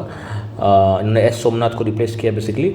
और इसके लोगो के अंदर आपको इसरो के लोगो है, यहाँ पर आपको 2 कलर मिलेगा, एक है आपका ऑरेंज, एक है आपका ब्लू। 2 कलर से इसका लोगो बनता है एग्जामिनेशन पॉइंट ऑफ व्यू से, याद रखिएगा। ये कुछ इंपॉर्टेंट MCQs है, इसको आप देख के जाइए एग्जामिनेशन से पहले, चलते आगे नेक्स्ट एक लुपेक्स मिशन एक न्यूज़ में है। लुपेक्स मिशन बेसिकली इंडिया और जापान की कोलैबोरेशन से चल रहा है, जहाँ पर इन दोनों कंट्रीज़ ने मिलकर मून का जो साउथ पोल है वहाँ पर रिसर्च करने वाले हैं इस मिशन के अंदर। लुपेक्स मिशन जो नाम है, जाक्सा जो है जापान की स्पेस एजेंसी है और इसरो जो है वो इंडियन स्पेस एजेंसी है, दोनों ही मिलकर ये मून का जो साउथ पोल है वहाँ पर रिसर्च करने वाले हैं। क्या क्या रिसोर्सेज वहाँ पर अवेलेबल है उसके बारे में कुछ मालूम चलेगा हमको। अगेन जापान और इंडिया एक और जगह कोलैबोरेट कर रहे हैं जहाँ पर स्पेस डेब्रिस को यहाँ पर एड्रेस किया जाएगा। बेसिकली स्पेस में जो अनवांटेड सैटेलाइट्स होती है ना, उसको वहाँ से हटाने की ज़रूरत है वहाँ पर, क्योंकि अनवांटेड सैटेलाइट्स हो गए, रॉकेट्स के कुछ पार्टिकल हो गए, ऐसा चीज़ जो डेब्रिस है, वेस्ट है स्पेस के अंदर, बहुत लंबे समय से वो लाई कर रहा है। हो सकता है कुछ पुराना रॉकेट हो, कुछ पुराना मशीन का कोई पार्ट हो जो स्पेस में लाई कर रहा है, मगर उससे कोई नीड नहीं है इस वक्त। तो उसको हटाने के लिए एक मिशन हम लोग ने आपस में कोलैबोरेट किया है, इंडिया और जापान ने, क्या रखना है आपको। और एक मिशन जो काफ़ी न्यूज़ में रहा है, इसरो में बहुत इसके ऊपर काम हुआ, एक जिसका नाम है स्पेडेक्स। स्पेडेक्स मिशन का फुल फॉर्म क्या है? Space docking experiment. यहाँ एक्चुअली क्या होने वाला है, बहुत ज़्यादा न्यूज़ में ये बता रहा हूँ, यहाँ पर अलग अलग न्यूज़ आर्टिकल्स ने इसको कवर किया है। यहाँ पर क्या एक्चुअली हुआ है मैं आपको डायग्राम से समझाता हूँ। बेसिकली ये अगर अर्थ है ना, ये मतलब पृथ्वी है, पृथ्वी के अंदर मान लीजिए हम लोगों ने 2 सैटेलाइट्स यहाँ लॉन्च किए हैं, 2 सैटेलाइट्स को लॉन्च किया है, एक तो फिक्स रहेगा और दूसरा वाला मोशन में रहेगा। ये जो फिक्स वाला है इसको बोलते हैं टारगेट, इसको बोलते हैं टारगेट, और जो मोशन में है उसको बोलते हैं चेज़र। अब ये क्या करेगा ना, ये चेज़र जो है ये टारगेट के साथ जाके लॉक हो जाएगा। यहाँ पर समहाउ अदर ये जो चेज़र है जो मूव कर रहा है ये टारगेट के साथ जाके लॉक हो जाएगा। इस लॉकिंग सिस्टम को बोलते हैं स्पेडेक्स। स्पेडेक्स में यही है, आपका 2 सैटेलाइट्स हमने लॉन्च किया है, 2 सैटेलाइट्स लॉन्च किया हम लोग ने, एक तो फिक्स्ड है और एक है अप्रोचिंग और एक है मूव जो कर रहा है। फिक्स वाला जो है वो फिक्स अपने जगह में रहेगा, 200 kg सैटेलाइट है। एक और है अप्रोचर जो अप्रोच कर रहा है, इसको बोलते हैं चेज़र। ये आपस में जब इंटरलॉक हो जाएगा तो आपस उसको बोलते हैं डॉकिंग हो गया, वो उसको जो एक्सपेरिमेंट को बोलते हैं डॉकिंग। और ये डॉकिंग अगर आप मल्टीपल टाइम्स अगर कर पाएंगे, अगर मान लीजिए मल्टीपल टाइम्स जो है इस 2 सैटेलाइट्स को अगर आप डॉक कर पाएंगे आपस में, जिसका जो कनेक्शन है अगर बिल्डअप कर पाएंगे, तो फ्यूचर में क्या होगा ना, एक आपका स्पेस स्टेशन बनने की संभावना होती है। अगर आप इसका मल्टीपल डॉकिंग अगर आप कर पाएंगे ना, तो एक तरह का आपको स्पेस स्टेशन या डेवलप करने का मौका मिलेगा फ्यूचर में आगे जाके। अगर ये मल्टीपल टाइम्स अगर किया जाएगा ना, तो इंडिया अपना खुद का स्पेस स्टेशन आने वाले समय बना सकता है। तो जस्ट उसके पहले का ही एक प्रोसेस है ये, जहाँ पर डॉकिंग होने के बाद ही आप स्पेस स्टेशन के ऊपर मास्टरी कर सकते हैं। तो ये देखिएगा ये डायग्राम में क्या हो रहा है, बेसिकली डायग्राम के अंदर इवोल्यूशन हो रहा है। यहाँ पर देखिएगा ये दोनों, एक तो आपका चेज़र हो गया, एक आपका टारगेट हो गया, ये इस तरफ जाएगा और इसके अंदर लॉक हो जाएगा। लॉक होने के बाद इससे मल्टीपल लॉकिंग के बाद आपको एक एक्चुअली प्रॉपर स्पेस स्टेशन मिल सकता है, जहाँ पर साइंटिस्ट जाके रिसर्च कर सकते हैं स्पेस के अंदर। तो इंडिया जो है 4th कंट्री है जो स्पेडेक्स जो बेसिकली स्पेस के अंदर डॉकिंग का एक्सपेरिमेंट सक्सेसफुली कर चुका है। ऑलरेडी अमेरिका, चाइना और रशिया इस मिशन में एक्सपर्ट है। India is the 4th country to do that. किंतु अल्टीमेटली टारगेट है इंडिया का कैसे ना भी कैसे इंडिया का जो पहला जो स्पेस स्टेशन है खुद का, भारतीय अंतरिक्ष स्टेशन जो है 2035 तक हम लोग का कंप्लीट हो सके, उससे पहले की तैयारी है। उसकी वजह से हम लोग जो डॉकिंग मिशन है वो कर रहे हैं इस वक्त, ताकि डॉकिंग होने के बाद ही ये हो पाएगा। और एक टारगेट है इंडिया का, बहुत अच्छा टारगेट है कि 2040 तक we will be sending our first Indian to moon. याद रखना आपको, फर्स्ट इंडियन टू मून, ये हमारा टारगेट 2040 का टारगेट है। अभी तक किसी इंडियन ने मून में गया नहीं है अब आज तक, 2040 तक शायद ये हो सकता है। ठीक है, और एक जो पॉइंट है यहाँ पर आपको मालूम होना चाहिए, जो न्यूज़पेपर्स में था बेसिकली, ये जो स्पेडेक्स मिशन है, ये जो लॉन्चिंग साइट है इसका सतीश धवन स्पेस सेंटर है, आपका मिलेगा आंध्र प्रदेश में आपको। और आपको PSLV C60 रॉकेट से इसको लॉन्च किया गया। दोनों ये जो आपके जो सैटेलाइट्स हैं इनको PSLV रॉकेट से लॉन्च किया गया। ठीक है, और कुछ इंपॉर्टेंट टाइमलाइंस हैं इसरो के मालूम होना चाहिए। 2040 का तो बता दिया आपको मैं, ये तो ऑलरेडी बता चुका हूँ। 2040 का है first Indian on moon and 2035 का है फर्स्ट इंडिया का अंतरिक्ष स्टेशन जो है वो कंप्लीट हो जाएगा। और एक जो तुझे मालूम होना चाहिए 2026 का टारगेट है, इंडिया बेसिकली अपना पहला क्रू भेजेगा गगनयान मिशन का जो पार्ट है, तो स्पेस में भेजने की बात हो रही है यहाँ पर। ये स्पेस है, ये मून है, ये मून में भेजना अलग बात होती है, स्पेस में भेजना अलग बात होती है। तो मून में जो भेजना है अपने को 2040 का टारगेट है। वैसे स्पेस में जो भेजेंगे फर्स्ट क्रूड मिशन जो है, एक इंसान जाएगा स्पेस में, 2026 तक जाएगा, अंडर गगनयान मिशन के अंदर जाएगा ये। तो गगनयान मिशन का ही उससे पहले, क्रू जाने से पहले, एक इंसान जाने से पहले एक रोबोट को हम भेजेंगे। उस रोबोट का नाम है व्योमित्रा। ये हम लोग 2025 तक टारगेट बनाए हैं, इसको हम लोग भर लेंगे। और नाविक, जिस तरह GPS है गूगल का, अमेरिका के पास है GPS है ना, इस तरह इंडिया के पास है नाविक है जो मैप्स वगैरह दिखाता है। इसको भी हम लोग इसको एडवांस करने वाले हैं 2025 जनवरी तक। ठीक है, इंपॉर्टेंट कुछ पार्ट्स हैं, मगर स्पेडेक्स मिशन जो मैं आपको बताया, जो इंटरलॉकिंग हो रहा है यहाँ पर, ये इंपॉर्टेंट रोल प्ले कर रहा है जो मिशन आपका हो तो उसके बारे में स्पेसएक्स एक इंपॉर्टेंट स्टेपिंग स्टोन की तरह काम कर सकता है यहाँ पर। ठीक है, आगे चलते हैं। इसरो ने बेसिकली एक यूएस सैटेलाइट को लॉन्च किया है जिसके द्वारा वॉइस कॉल संभव है स्मार्टफोन्स की तरह फ्रॉम स्पेस। अगर आप स्पेस में हैं वॉइस कॉल के लिए यूएस सैटेलाइट का हम मदद ले सकते हैं, उसको इसरो ने लॉन्च कर रखा है। ठीक है, चलते हैं नेक्स्ट। एक सुबारू टेलीस्कोप के बारे में बहुत ज़्यादा न्यूज़ में। सुबारू टेलीस्कोप बेसिकली हवाई आइलैंड्स जो है, अमेरिका का हवाई आइलैंड्स है ना, वहाँ पर माउंट किया जो है, वहाँ पर इसको इंस्टॉल किया गया है ताकि इंफ्रारेड जो रेज आ रहे हैं वहाँ से उसको ऑब्जर्व कर सकें यहाँ पर। ठीक है, तो माउंट किया जो है हवाई ऑब्जर्वेटरी, अमेरिका की जो ऑब्जर्वेटरी है वहाँ पर सुबारू टेलीस्कोप वहाँ पर लॉन्च हुआ है। एक जापानीज टेलीस्कोप है, याद रखना है ये चीज़ आपको। ठीक है, चलते हैं नेक्स्ट। किसान कवच। किसान कवच बेसिकली इंडिया का इंडिजिनियसली डेवलप्ड, इंडिया ने अपने ही देश में डेवलप किया है इसको। Anti pesticide body suit. जब भी आप पेस्टिसाइड स्प्रे करते हैं या फिर आपके बॉडी में कुछ पार्टिकल्स ना आ जाएँ, बॉडी में डैमेज ना हो, उस वजह से एक बॉडी सूट पहनना पड़ता है। तो इंडिया ने खुद से देश के अंदर ही इसको डिज़ाइन करके बना लिया है ताकि जो बंदा पेस्टिसाइड छिड़क रहा है उसको सेफ्टी पर दिया जा सके। ठीक, नेक्स्ट टारगेट है इंडिया का मलेरिया फ्री बनना है इंडिया को बाय 2030। बहुत ही अच्छा टारगेट है। इंडिया में मलेरिया इस वक्त भी बहुत ज़्यादा फैला हुआ है और हेल्थ मिनिस्ट्री का ये टारगेट है। प्रकाश नड्डा उसके हेल्थ मिनिस्ट्री के इस वक्त मिनिस्टर हैं 2025 के अंदर बता रहा हूँ। और मलेरिया डे का मनाते हैं हम लोग 26 अप्रैल को मनाते हैं। और मलेरिया जो डिजीज़ है बेसिकली ये एक वेक्टर बॉर्न डिजीज़ है, मतलब एक मॉस्किटो की तरफ से होता है। उस मॉस्किटो का नाम है फीमेल एनोफिलस मॉस्किटो। इस मॉस्किटो से बाइट करने से आपको मलेरिया हो सकता है। ठीक है, और मलेरिया तो ठीक है, आप में कोई क्वेश्चन आपको पूछता मैं। मलेरिया डे मनाते हैं 26 अप्रैल को। टीबी डे कब बनाते हैं इसको आप मेरे को कमेंट सेक्शन में बताइएगा कि टीबी डे सेलिब्रेट कब करते हैं हम लोग। ठीक है, और मलेरिया को ट्रीटमेंट के लिए एक फेमस वैक्सीन है R21 वैक्सीन। याद रखना आपको R21 वैक्सीन जो मलेरिया को ट्रीट करने के लिए आता है, WHO अप्रूव्ड वैक्सीन है। और एक जो है देखिएगा यहाँ पर आपको फीमेल एनोफिलस मॉस्किटो है और एक मॉस्किटो है एडिस मॉस्किटो। एडिस मॉस्किटो इससे डिजीज़ कौन सा होता है? इससे आपको चिकनगुनिया होता है, जीका फीवर, जीका वायरस हो जाता है, येलो फीवर होता है और डेंगू होता है। यार डेंगू एडिस मॉस्किटो से हो रहा है और मलेरिया जो हो रहा है वो एनोफिलस मॉस्किटो से हो रहा है। ना Anopheles mosquito is calling malaria and dengue जो हो रहा है वो एडिस मॉस्किटो से होता है, बेसिकली वो भी वेक्टर बॉर्न ही है। चलते आगे नेक्स्ट। एक आपका न्यू वायरस है नोरो वायरस जो न्यूज़ में रहा है काफ़ी बार, जो अमेरिका में स्पॉट आउट हुआ रिसेंटली। इसलिए स्टमक के कुछ इश्यूज़ की वजह से वायरस निकलता है, स्टमक वायरस के नाम से भी इसको जाना जाता है। ठीक है, याद रखना आपको ये चीज़। आगे चलते हैं डिफेंस सेक्टर से क्या क्या चीज़ न्यूज़ में है डिफेंस से रिलेटेड। फर्स्ट जो एक्सरसाइज है सूर्य किरण, एक्सरसाइज जो है इंडिया और नेपाल दोनों मिलकर कर रहे हैं। सूर्य किरण मिलिट्री एक्सरसाइज है, इंडिया और नेपाल के बीच में हो रही है। इंडिया श्रीलंका की जो नेवी है दोनों मिलकर एक्सरसाइज कर रहे हैं। स्लिनेक्स नाम है, SLINEX। तो SL से बन गया श्रीलंका और IN से बन गया इंडिया। नेवी की एक्सरसाइज है, this is a military exercise, ये आर्मी की एक्सरसाइज है सूर्य किरण। चलते आगे नेक्स्ट। इंडिया वियतनाम की जो कोस्ट गार्ड है उनका एक एक्सरसाइज है, सहयोग नाम की एक्सरसाइज चल रही है यहाँ पर, जहाँ पर इंडियन कोस्ट गार्ड और वियतनाम कोस्ट गार्ड जो हैं दोनों मिलकर यहाँ पर एक्सरसाइज कर रहे हैं। सहयोग नाम से एक्सरसाइज है यहाँ पर। चलता है कि next Indian coast guard again जो एक यहाँ पर एक एक्सरसाइज न्यूज़ में है वो है national maritime research and rescue exercise. यहाँ आपको नेशनल मैरीटाइम रिसर्च और रेस्क्यू एक्सरसाइज जो है ये इंडियन कोस्ट गार्ड ही कर रही है ताकि रेस्क्यू ग्राउंड लेवल में कैसे बढ़ाया जा सके, कैसे उसको अच्छे से किया जा सके, उसको यहाँ पर डेमोन्स्ट्रेट कर रही है रेस्क्यू के समय में कैसे क्या हो सके। ये केरल में बेसिकली हो रहा है। National maritime research search and rescue, search भी है रेस्क्यू भी है, दोनों ही का यहाँ पर रोल प्ले हो रहा है।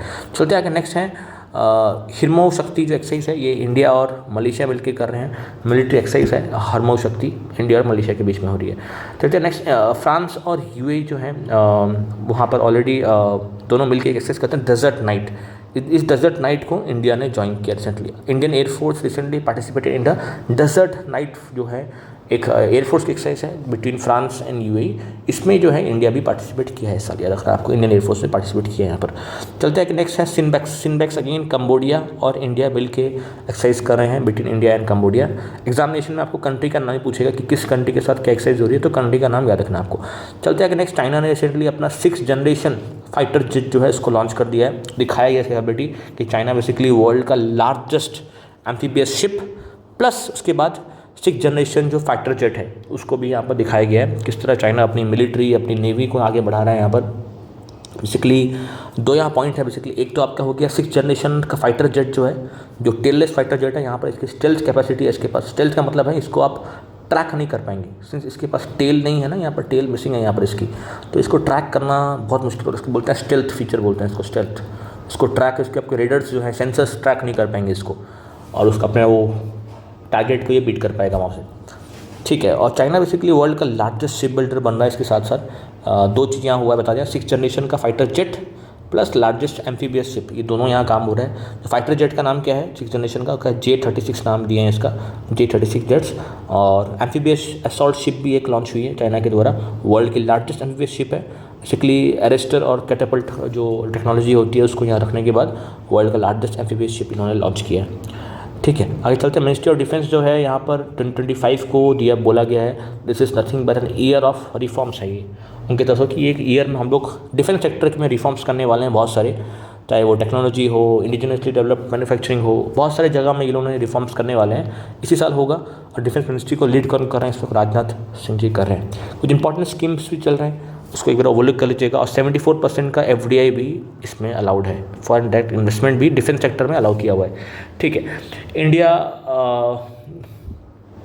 बेसिकली जो है रशिया बिल्ट जो एक वॉरशिप है INS तोशील, ये अपने को शायद मिल सकती है फरवरी के महीने के अंदर के में। INS तोशील एक बेसिकली वॉरशिप है जो हम लोग खरीद रहे हैं रशिया से, ये आपका ये क्या रशियन बिल्ट है INS तोशील जो है, ये हमको फरवरी के महीने में मिल सकती है, ऑलरेडी मिल चुकी होगी शायद। ठीक है, चलते हैं S-400। ये यहाँ पर न्यूज़ है कि US का जो डार्क ईगल हाइपरसोनिक मिसाइल है ये बीट कर सकता है S-400 और S-500 को भी। देखिए ये अमेरिकन मिसाइल का नाम है, हाइपरसोनिक स्पीड से जाता है, बहुत ही मतलब हाइपरसोनिक का मतलब है ये स्पीड ऑफ साउंड से 5 टाइम्स से भी ज़्यादा स्पीड में जाता है। ये साउंड का स्पीड है 340 मीटर पर सेकेंड, राइट, उससे 5 टाइम्स से भी ज़्यादा स्पीड में ये मिसाइल जाता है। और इसको ट्रैक करना किसी डिफेंस सिस्टम के लिए भी पॉसिबल नहीं है, चाहे वो S-400 हो या S-500 हो।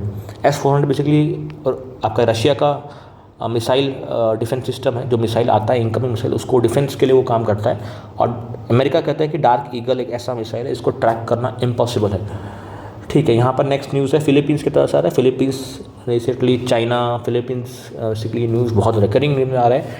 चाइना हमेशा से फिलीपींस को बुली करते हुए आ रहा है, उसके जो साउथ चाइना सी के अंदर जो डिस्प्यूट है बहुत सारे आइलैंड्स को लेके, चाइना कहता है ये पूरा का पूरा साउथ चाइना सी मेरा है, कुछ आइलैंड्स के ऊपर भी वहाँ पर प्रॉब्लम क्रिएट कर रहे हैं वहाँ पर। तो फिलीपींस का कहना ये है कि चाइना बहुत बुली कर रहा है इस एरिया के अंदर। तो हम लोग ने डिसाइड किया कि उन्होंने US का बनाया हुआ टाइफून मिसाइल सिस्टम इन लोगों ने खरीदेंगे ताकि चाइना को काउंटर किया जा सके। ये एक टाइफून सिस्टम जो है, ये मिसाइल सिस्टम, ये चाइना बेसिकली फिलीपींस खरीदा है, USA से परचेज़ किया हुआ है। ठीक है, चलते हैं नेक्स्ट। इसराइल ने बेसिकली एक ऑपरेशन मैनीवेज लॉन्च किया है ताकि सीरिया में जो अंडरग्राउंड मिसाइल फैसिलिटीज़ उसको डिस्ट्रॉय कर सकें, ताकि सीरिया में जो टेररिस्ट काम कर रहे हैं इसराइल के अगेंस्ट में उसको यहाँ पर फेड आउट करा जा सके। तो operation Many Ways is operated done by Israel in Syria. चलते हैं नेक्स्ट। इंडिया ने बेसिकली UN ने बेसिकली एक पीस कीपिंग मिशन को आगे बढ़ाया हुआ है, एक्सटेंड कर दिया बेसिकली। जो सीरिया और इसराइल के बीच में जो डिस्प्यूट है गोलन हाइट्स को लेके, एक बड़ा डिस्प्यूट है दोनों के बीच में, इस तरफ मान लीजिए इसराइल है, इस तरफ सीरिया है, तो बीच में जो गोलन हाइट्स वाला जो स्ट्रक्चर है मिलेगा आपको यहाँ पर आपको डिस्प्यूट मिलेगा इसराइल और सीरिया के बीच में। यहाँ इसी डिस्प्यूट में कुछ ज़्यादा वायलेंस ना हो बोल के एक UN की एक ऑब्जर्वर फोर्स यहाँ पर शामिल है, इसका नाम है UN डिसएंगेजमेंट ऑब्जर्वर फोर्स। इसी को ही यहाँ पर टाइम इसका एक्सटेंड कर दिया गया ताकि यहाँ पर पीस मेंटेन हो सके बिटवीन सीरिया एंड इसराइल। उस डिस्प्यूट का नाम, उस एरिया का नाम क्या है, गोलन हाइट्स नाम है इस एरिया, गोलन हाइट्स। ठीक है, आगे चलते हैं। नेक्स्ट है स्पोर्ट्स कैटेगरी कवर करते हैं फटाक से। स्पोर्ट्स कैटेगरी सबसे पहला जो यहाँ पर न्यूज़ है वो है नेशनल स्पोर्ट्स अवार्ड, बहुत ही इंपॉर्टेंट अवार्ड है जो बहुत न्यूज़ में रहा है, नेशनल स्पोर्ट्स अवार्ड। इसको डिटेल में बताऊँगा बेसिकली क्या ये अवार्ड है। बेसिकली ये जो sports award, national sports award basically यहाँ पर ministry of youth and sports affairs के द्वारा दिया जाता है। अब प्रेसिडेंट इसको अवार्ड को रिसीव किया जाता है, प्रेसिडेंट के द्वारा इसको दिया जाता है बेसिकली। देखिएगा तो 6 कैटेगरीज के अंदर दिया जाता है ये अवार्ड। जो 6 कैटेगरीज का नाम बता देता हूँ। फर्स्ट जो कैटेगरी है यहाँ पर वो है मेजर ध्यानचंद खेल रत्न अवार्ड, सबसे टॉप मोस्ट कैटेगरी है। मैंने नेशनल स्पोर्ट्स अवार्ड के अंदर सबसे हाईएस्ट जो अवार्ड है, हाईएस्ट अवार्ड है उसको बोलते हैं मेजर ध्यानचंद। सबसे हाईएस्ट अवार्ड मिलेगा आपको, 25 लाख का यहाँ पर इनाम भी होता है इसमें, जिनको अवार्ड दिया जाएगा। इस साल के अंदर 4 लोगों को ये मिला है। 2024 के अंदर 4 sports person have got this award. तो ये 4 लोगों का नाम बताऊंगा बाद में आपको, अभी जस्ट देख लीजिए कि अवार्ड का नाम क्या है। उसके बाद नेक्स्ट अवार्ड जो दिया जाता है इसी के अंदर वो है arjuna awards. Arjuna awards basically दिया जाता है आउटस्टैंडिंग परफॉर्मेंस के लिए, और एक एक्स्ट्रा ऑर्डिनरी परफॉर्मेंस हुआ है स्पोर्ट्स में आपका, तो यहाँ पर आपको अर्जुना अवार्ड्स मिलेगा। और 32 लोगों को दिया गया बेसिकली। 15 लाख का यहाँ पर अमाउंट भी दिया जाता है। ठीक है, याद रखना आपको 25 लाख इसका है मेजर ध्यानचंद का, अर्जुना अवार्ड्स का 15 लाख रुपीज़ है। ठीक है, अर्जुना अवार्ड्स 2 कैटेगरी में होते हैं। एक तो आपका होता है लाइफ टाइम कैटेगरी, एक होता है लाइफ टाइम और एक होता है आउटस्टैंडिंग परफॉर्मेंस इन स्पोर्ट्स। ये 2 कैटेगरी होता है। और लाइफ टाइम के अंदर देखिएगा बेसिकली यहाँ पर जो लोग लाइफ टाइम कंट्रीब्यूशन देते हैं, मान लीजिए जिसका लाइफ टाइम ऑलरेडी करियर में हो चुका है, ऑलरेडी पास्ट हो चुका है, जो रिटायरमेंट ले चुके हैं या फिर जो रिटायरमेंट नहीं लिए हैं, उनको दोनों को मिला के दिया जाता है बेसिकली लाइफ टाइम अचीवमेंट के लिए। 2 लोगों को इस वक्त दिया गया है, 2 नंबर को 2 लोगों को अवार्ड्स मिला है यहाँ पर। रिटायर्ड ज़्यादातर लोगों को रिटायर्ड वालों को मिलता है ये, ठीक है, ताकि ये लाइफ टाइम वाला अचीवमेंट का अवार्ड है। ये करंटली जो होते हैं उनको दिया जाता है arjuna awards for outstanding sports. ये हो गया 3। फोर्थ जो हो गया द्रोणाचार्य अवार्ड हो गया। द्रोणाचार्य अवार्ड जो है ये कोचेस को दिया जाता है जो ट्रेनिंग प्रोवाइड कर रहे हैं स्पोर्ट पर्सन को, वो कोचेस के लिए अवार्ड है द्रोणाचार्य अवार्ड। 2 कैटेगरी, एक है रेगुलर कैटेगरी और एक है लाइफ टाइम कैटेगरी, दोनों के अंदर यहाँ पर डिवीजन किया जाता है। आगे चलते हैं, नेक्स्ट है माका अवार्ड है, मौलाना अबुल कलाम आज़ाद अवार्ड जो है ये यूनिवर्सिटी को दिया जाता है, एक कॉलेज इंस्टीट्यूशन को दिया जाएगा वो अगर अच्छा परफॉर्म किया अगर। लास्ट है राष्ट्रीय खेल प्रोत्साहन अवार्ड, ये एक ऑर्गेनाइजेशन, एक कॉर्पोरेट को दिया जाता है। अगर एक ऑर्गेनाइजेशन बहुत अच्छा डेडिकेटली काम किया स्पोर्ट्स फील्ड्स के अंदर तो उसको दिया जाएगा। टोटल 6 कैटेगरीज हो गई। फिर अगर आपको रिपीट कर दे रहा हूँ, एक तो हो गया आपका मेजर ध्यानचंद, सबसे इंपॉर्टेंट है ये, बताऊंगा उसके बारे में आपको। और मेजर ध्यानचंद 4 लोगों को मिला, ये 25 लाख रुपीज़ का इनाम मिलता है इसमें। उसके बाद जो है अर्जुना अवार्ड्स है, 2 अर्जुना अवार्ड्स है, एक तो हो गया लाइफ टाइम के लिए रिटायर्ड वालों को मिलता है और एक होता है आउटस्टैंडिंग परफॉर्मेंस वालों के लिए, ठीक है। उसके बाद जो है देखते हैं हम लोग द्रोणाचार्य अवार्ड है, यहाँ पर द्रोणाचार्य अवार्ड है, ये कोचेस को दिया जाता है। मौलाना अबुल कलाम आज़ाद ये कॉलेजेस यूनिवर्सिटी को दिया जाता है, यूनिवर्सिटी को दिया जाता है। और राष्ट्रीय खेल प्रोत्साहन ये ऑर्गेनाइजेशन को दिया जाता है। सबसे टॉप मोस्ट में जो है, सबसे ऊपर में जो बैठे हैं यहाँ पर, ये है मेजर ध्यानचंद अवार्ड, सबसे टॉप मोस्ट में मिलेगा आपको मेजर ध्यानचंद अवार्ड। उसके बारे में आपको बताया था मेजर ध्यानचंद अवार्ड बेसिकली क्या है। मेजर ध्यानचंद जो खेल रत्न अवार्ड है, इसका पहले नाम क्या था, राजीव गांधी खेल रत्न अवार्ड के नाम से इसको फेमस किया गया था बहुत ज़्यादा, और 2021 के अंदर इसको रिप्लेस करके हम लोगों ने इसका नया नाम दे दिया मेजर ध्यानचंद खेल रत्न अवार्ड, ठीक है। इसका पुराना नाम भी है यहाँ मिलेगा, नया नाम तो ये आपको मिलेगा ऑफकोर्स, ठीक है। आगे चलता है, ये 1991 से दिया जा रहा है। विश्वनाथ आनंद इसके फर्स्ट रेसिपिएंट है जो चेस से बिलोंग करते हैं प्लेयर है। अब 25 लाख रुपए का इनाम बताया आपको पहले भी, और 4 लोगों को बेसिकली दिया जाता है जो लास्ट 4 साल में अच्छा काम किए हैं, ठीक है। अब मेजर ध्यानचंद के बारे में कुछ बेसिक मालूम होना चाहिए। इनके बर्थडे के दिन हम लोग मनाते हैं नेशनल स्पोर्ट्स डे जो होता है, 29 अगस्त को सेलिब्रेट करते हैं on the birth anniversary of Major Dhyan Chand. इनको हॉकी विजार्ड ऑफ इंडिया के नाम से फेमस है। ये हॉकी में बेसिकली 3 गोल्ड मेडल्स लेके आए हैं ओलंपिक से, 28, 32, 36 की तीनों अलग अलग ईयर्स में, अलग अलग ओलंपिक्स में इन्होंने इंडिया के लिए गोल्ड मेडल लेके आए हैं हॉकी फील्ड के अंदर। इनका जन्म प्रयागराज में हुआ था। नेशनल स्पोर्ट्स डे भी इनके बर्थडे के दिन होता है, ठीक है। ये लिखा हुआ नेशनल स्पोर्ट्स डे जो होता है इनके बर्थडे के दिन लिख लीजिएगा। 3 बार मेडल हमको दिए हैं, ठीक है। अब ये जो अवार्ड है ना, ये जो 6 कैटेगरी बता दी आपको मैं, जो 6 कैटेगरी के अंदर बताना किस किस को मिला है। फर्स्ट जो कैटेगरी है, सबसे हाईएस्ट जो अवार्ड है, बताया आपको हाईएस्ट जो अवार्ड है वो है मेजर ध्यानचंद खेल रत्न अवार्ड। ये 4 लोगों को मिला है। फर्स्ट जो है गुकेश डी, बताया था इसके लास्ट वीडियो के अंदर, इन्होंने वर्ल्ड चेस चैंपियनशिप जीता है, तो वर्ल्ड चैंपियन को मिला हुआ ये गुकेश डी को, चेस से रिलेटेड है ये। हरमनप्रीत कौर हॉकी टीम के कैप्टन है, बताया हॉकी फील्ड से हैं ये। प्रवीण कुमार गोल्ड मेडलिस्ट हैं, पैरालंपिक्स के अंदर हाई जंप में मिला था इनको गोल्ड मेडल मिला था।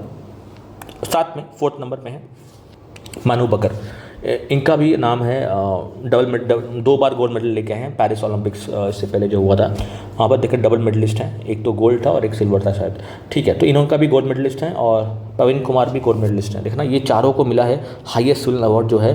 गुकेश डी चेस है, Harmanpreet Kaur hockey, Praveen Kumar para athletics, Manu Bhaker जो है शूटिंग से रिलेटेड है यहाँ पर, ठीक है। ये तो 4 हो गया। उसके बाद जो है अर्जुना अवार्ड जो है, अर्जुना अवार्ड्स देखते हैं। अर्जुना अवार्ड्स में जो आउटस्टैंडिंग परफॉर्मेंस है, जिसका परफॉर्मेंस आउटस्टैंडिंग रहा है करंट स्पोर्ट्स पर्सन वालों में से, उनको सब बहुत लोगों को दिया गया, अराउंड 32 लोगों को दिया गया। सबका सब नहीं याद रखना, कुछ मैं बोलूँगा जो उसको याद रखना चाहिए आपको। फॉर एग्जांपल सलीमा टेटे, ये इंपॉर्टेंट है, हॉकी फील्ड से हैं सलीमा टेटे। वंटिका अग्रवाल ये चेस से हैं, आपको फील्ड बताता रहा कौन किसी फील्ड से है, एग्जामिनेशन में फील्ड ही पूछेगा आपको। प्रीति पाल, एग्जामिनेशन में आपको फील्ड ही ज़्यादातर पूछते हैं, एग्जामिनेशन आपको क्या इनका नाम दे देंगे, बोलेंगे किस स्पोर्ट्स से है, तो आपको फील्ड मालूम होना चाहिए कि कौन किस स्पोर्ट्स से है। प्रीति पाल है पैरा एथलेटिक्स से हैं। उसके बाद हैं Navdeep Singh again para athletics हैं। हुकाटो हुजर्टी अगेन पैरा एथलेटिक्स हैं। Kapil Parmar again para judo. Mona Agarwal para shooting. Rubina again para shooting, ठीक है। मैक्सिमम पैरा जो स्पोर्ट्स है वहाँ से बिलोंग कर रहे हैं, जो पर्सन विद डिसेबिलिटी जो है वो लोग स्पोर्ट्स जब खेलते हैं उसको पैरा वर्ड यहाँ ऐड होता है यहाँ पर। स्वप्निल कुशाली शूटिंग से हैं। सरबजीत सिंह अगेन शूटिंग है। Abhay Singh from squash. Aman Sehrawat from wrestling. ये चारों इंपॉर्टेंट है, याद रखना आपको। स्वप्निल कुशाली, सरबजीत सिंह, अमन शेरावत, ये बहुत इंपॉर्टेंट है। साथ में सलीमा टेटे का नाम मत भूलिएगा, बहुत इंपॉर्टेंट है, हॉकी से हैं। Vantika Agarwal is from chess. Preeti Pal is from athletics, ठीक है ना। और ये भी 3 एक बार देख लीजिएगा। मेरे हिसाब से ये 4 तो बहुत इंपॉर्टेंट है, मत भूलिएगा। इनका फील्ड क्या क्या है। Aman Sehrawat is from wrestling and Kapil Kushali and Sarju Singh shooting से हैं, ठीक है। अब हो गया Arjuna award lifetime category जो होता है, जो रिटायर्ड हो चुके हैं उनको दिया जाता है बेसिकली। 2 लोगों को मिला है, सुचा सिंह जो है और मुरलीकांत पेटकर जो नाम है इनका, स्विमिंग से रिलेटेड है। एक सुचा सिंह को मिला हुआ है लाइफ टाइम कैटेगरी और मुरलीकांत पेटकर का नाम है इनका, ठीक है। चलते दोनों चेहरे अवार्ड जो है ये स्पोर्ट्स जो कोच है उनको दिया जाता है, कोच पर्सनस को बेसिकली। 5 लोगों को मिला हुआ है, 3 रेगुलर और 2 लाइफ टाइम। लाइफ टाइम वालों का नाम ज़्यादा इंपॉर्टेंट है मेरे हिसाब से। एस मुरलीधरन जो है बैडमिंटन है और अरमांडो है ये फुटबॉल से रिलेटेड है, ये दोनों का नाम याद रखिएगा। उसके बाद भारतीय खेल प्रोत्साहन, ये एक ऑर्गेनाइजेशन को दिया जाता है जो ऑर्गेनाइजेशन बहुत अच्छा काम किया स्पोर्ट्स फील्ड के अंदर। उसका नाम है physical education foundation of India. इनको ये मिला है राष्ट्रीय खेल प्रोत्साहन। इनको इनका जो काम है ये बेसिकली प्रोत्साहन बहुत आगे बढ़ाए हैं, इस तरह याद रखना आपको। एक ऑर्गेनाइजेशन जब बहुत स्पोर्ट्स बहुत अच्छा प्रोत्साहन देती है तो उनको ये अवार्ड दिया जाता है। फिर मौलाना अब्दुल कलाम आज़ाद जो है चंडीगढ़ यूनिवर्सिटी को मिला है, ऑफकोर्स पहले ही बताया आपको मैं, ये यूनिवर्सिटी को मिला जाता है, ठीक है। कुछ इंपॉर्टेंट MCQs है जो मेरे को लगा पूछ सकते हैं, इसको यहाँ रख रखा हूँ, एक बार इसको एग्जामिनेशन से पहले ओवरलुक करके जाइएगा। चलता है कि नेक्स्ट जो है एशियन क्रिकेट काउंसिल के नए प्रेसिडेंट आ चुके हैं। जय शाह अब तो नहीं रहे एशियन क्रिकेट काउंसिल, उसको रिप्लेस कर चुके हैं श्रीलंका के जो प्लेयर है, ex player Shammi Silva. Shammi Silva has got this important office called as Asian Cricket Council. इससे पहले कौन था? जय शाह थे। अब ये ICC के प्रेसिडेंट बन चुके हैं, इंटरनेशनल क्रिकेट काउंसिल के। अब इसलिए वैसे एशियन क्रिकेट काउंसिल के प्रेसिडेंट कौन है इस वक्त? इट इज श्रीलंकन का शामी सिल्वा नाम है एक का, ठीक है। यहाँ 3 बॉडीज हैं बेसिकली, एक है एशियन क्रिकेट काउंसिल, एक है ICC इंटरनेशनल क्रिकेट काउंसिल और एक है BCCI board of control for cricket in India. तीनों बॉडीज़ के बाद मालूम होना चाहिए, तीनों बॉडीज़ कब आई थी, क्या है, डिटेल सब बता दूंगा आपके करके। कंपेयर होना चाहिए माइंड में कि कब बॉडीज़ कौन सी आई थी। फर्स्ट जो बॉडी 83 में आई थी, एशियन क्रिकेट काउंसिल 83 में आई थी। 1909 में आई थी इंटरनेशनल क्रिकेट काउंसिल और BCCI जो है 1928 में आई थी। लेकिन ये 2 जो बॉडीज़ हैं ये बहुत पास में आई थी। सबसे पहले ये आई थी, फिर 28 में आई थी BCCI। इंपॉर्टेंट है यार है ना, ईयर्स, इसका ईयर और इसका ईयर इंपॉर्टेंट है, पूछता है। और इसका ईयर छोड़ सकते हैं, उतना इंपॉर्टेंट नहीं है। हेडक्वार्टर्स कहाँ पर है? दुबई में मिलेगा आपको। ICC headquarters again same Dubai में ही है। और BCCI हेडक्वार्टर्स कहाँ मिलेगा आपको? मिलेगा बॉम्बे के अंदर, बहुत ही इंपॉर्टेंट है, 3rd इज इन बॉम्बे, ठीक है। शामी सिल्वा इसके करंट हेड हैं। वैसे ICC करंट हेड बताया आपको जय शाह हैं और BCCI के करंट प्रेसिडेंट है रॉगर बिनी। और सेक्रेटरी वगैरह का पोस्ट एक बार आप देख लीजिएगा, मेंस वुमेंस कोच का नाम एक बार आप ओवरलुक करके जाइएगा, ठीक है। चलता है नेक्स्ट, ऋत्विक कुमार जो है उड़ीसा का मास्टर बैडमिंटन मेंस सिंगल का टाइटल जो है उड़ीसा में जो प्लेयर जो ये खेल खेला गया है उसमें ये टाइटल मेंस सिंगल का टाइटल, ठीक है। ऋत्विक कुमार नाम है इसका, उड़ीसा से बिलोंग करते हैं। चलता है कि नेक्स्ट संतोष ट्रॉफी से बात आ रहा है। संतोष ट्रॉफी बेसिकली फुटबॉल में खेली जाती है, फुटबॉल के अंदर यहाँ पर बंगाल ने इसको जीत ली है संतोष ट्रॉफी को। और 33rd जो ट्रॉफी था संतोष ट्रॉफी, ये जो है बंगाल के लिए 33rd ट्रॉफी था जो हैदराबाद तेलंगाना में इसका फाइनल हुआ था। West Bengal is the most successful team अब तक की टू विन 33 टाइटल्स मिले संतोष ट्रॉफी के अंदर फुटबॉल से रिलेटेड ये टूर्नामेंट में दिया जाता है। तो क्या नेक्स्ट जो है ब्राज़ीलियन एक प्लेयर हैं जिनको फीफा बेस्ट मेल अवार्ड्स का टैग दिया गया यहाँ पर। ब्राज़ीलियन का नाम है विनिकस जूनियर, नाम है इनका Vinicius junior. FIFA best male player जो है इनको अवार्ड दिया गया है। देखिएगा 2 यहाँ पर है, एक तो है फीफा वुमेंस प्लेयर का अवार्ड, एक होता है FIFA men's player. Men's player का अवार्ड तो बता दिया आपको मैं, विनिकस जूनियर है बेसिकली, इनको अवार्ड दिया गया है बेस्ट मेल कैटेगरी के अंदर। फीमेल कैटेगरी जो है अर्टीना बोनमाटी, बहुत फेमस प्लेयर है स्पेन के, याद रखना आपको, ये रखना बहुत इंपॉर्टेंट है। ये अर्टीना बोनमाटी है, फीमेल है and this is Vinicius junior, this is best FIFA male category के अंदर, ठीक है। चलते हैं नेक्स्ट, इंडिया ने रिसेंटली होस्ट किया है वर्ल्ड कप फॉर ब्लाइंड, जो होस्ट नहीं किया, होस्ट करने वाले हम लोग T20 वर्ल्ड कप जो है ब्लाइंड लोगों के लिए। T20 जो वर्ल्ड कप है वुमेंस वर्ल्ड कप ब्लाइंड लोगों के लिए, इंडिया ने इसको होस्ट किया, यहाँ पर होस्टिंग राइट्स मिल गए हैं इंडिया को, ठीक है। चलते आगे ये फेमस प्लेयर है रविचंद्रन अश्विन, इन्होंने रिसेंटली रिटायरमेंट घोषित किया इंटरनेशनल क्रिकेट से। इनका आइडिया है कि अब टाइम आ चुका है कि रिटायरमेंट लिया जाए और रिटायरमेंट ले चुके हैं, ऐसा करना वो he is announce retirement from the cricket. चलते हैं ऑफकोर्स ये इंटरनेशनल क्रिकेट ही खाली है, डोमेस्टिक क्रिकेट में अभी भी खेलेंगे, ठीक है। Under 19 women's T20 world cup जो है ये 2025 में होने वाला है, मलेशिया में इसको होस्ट किया जाएगा।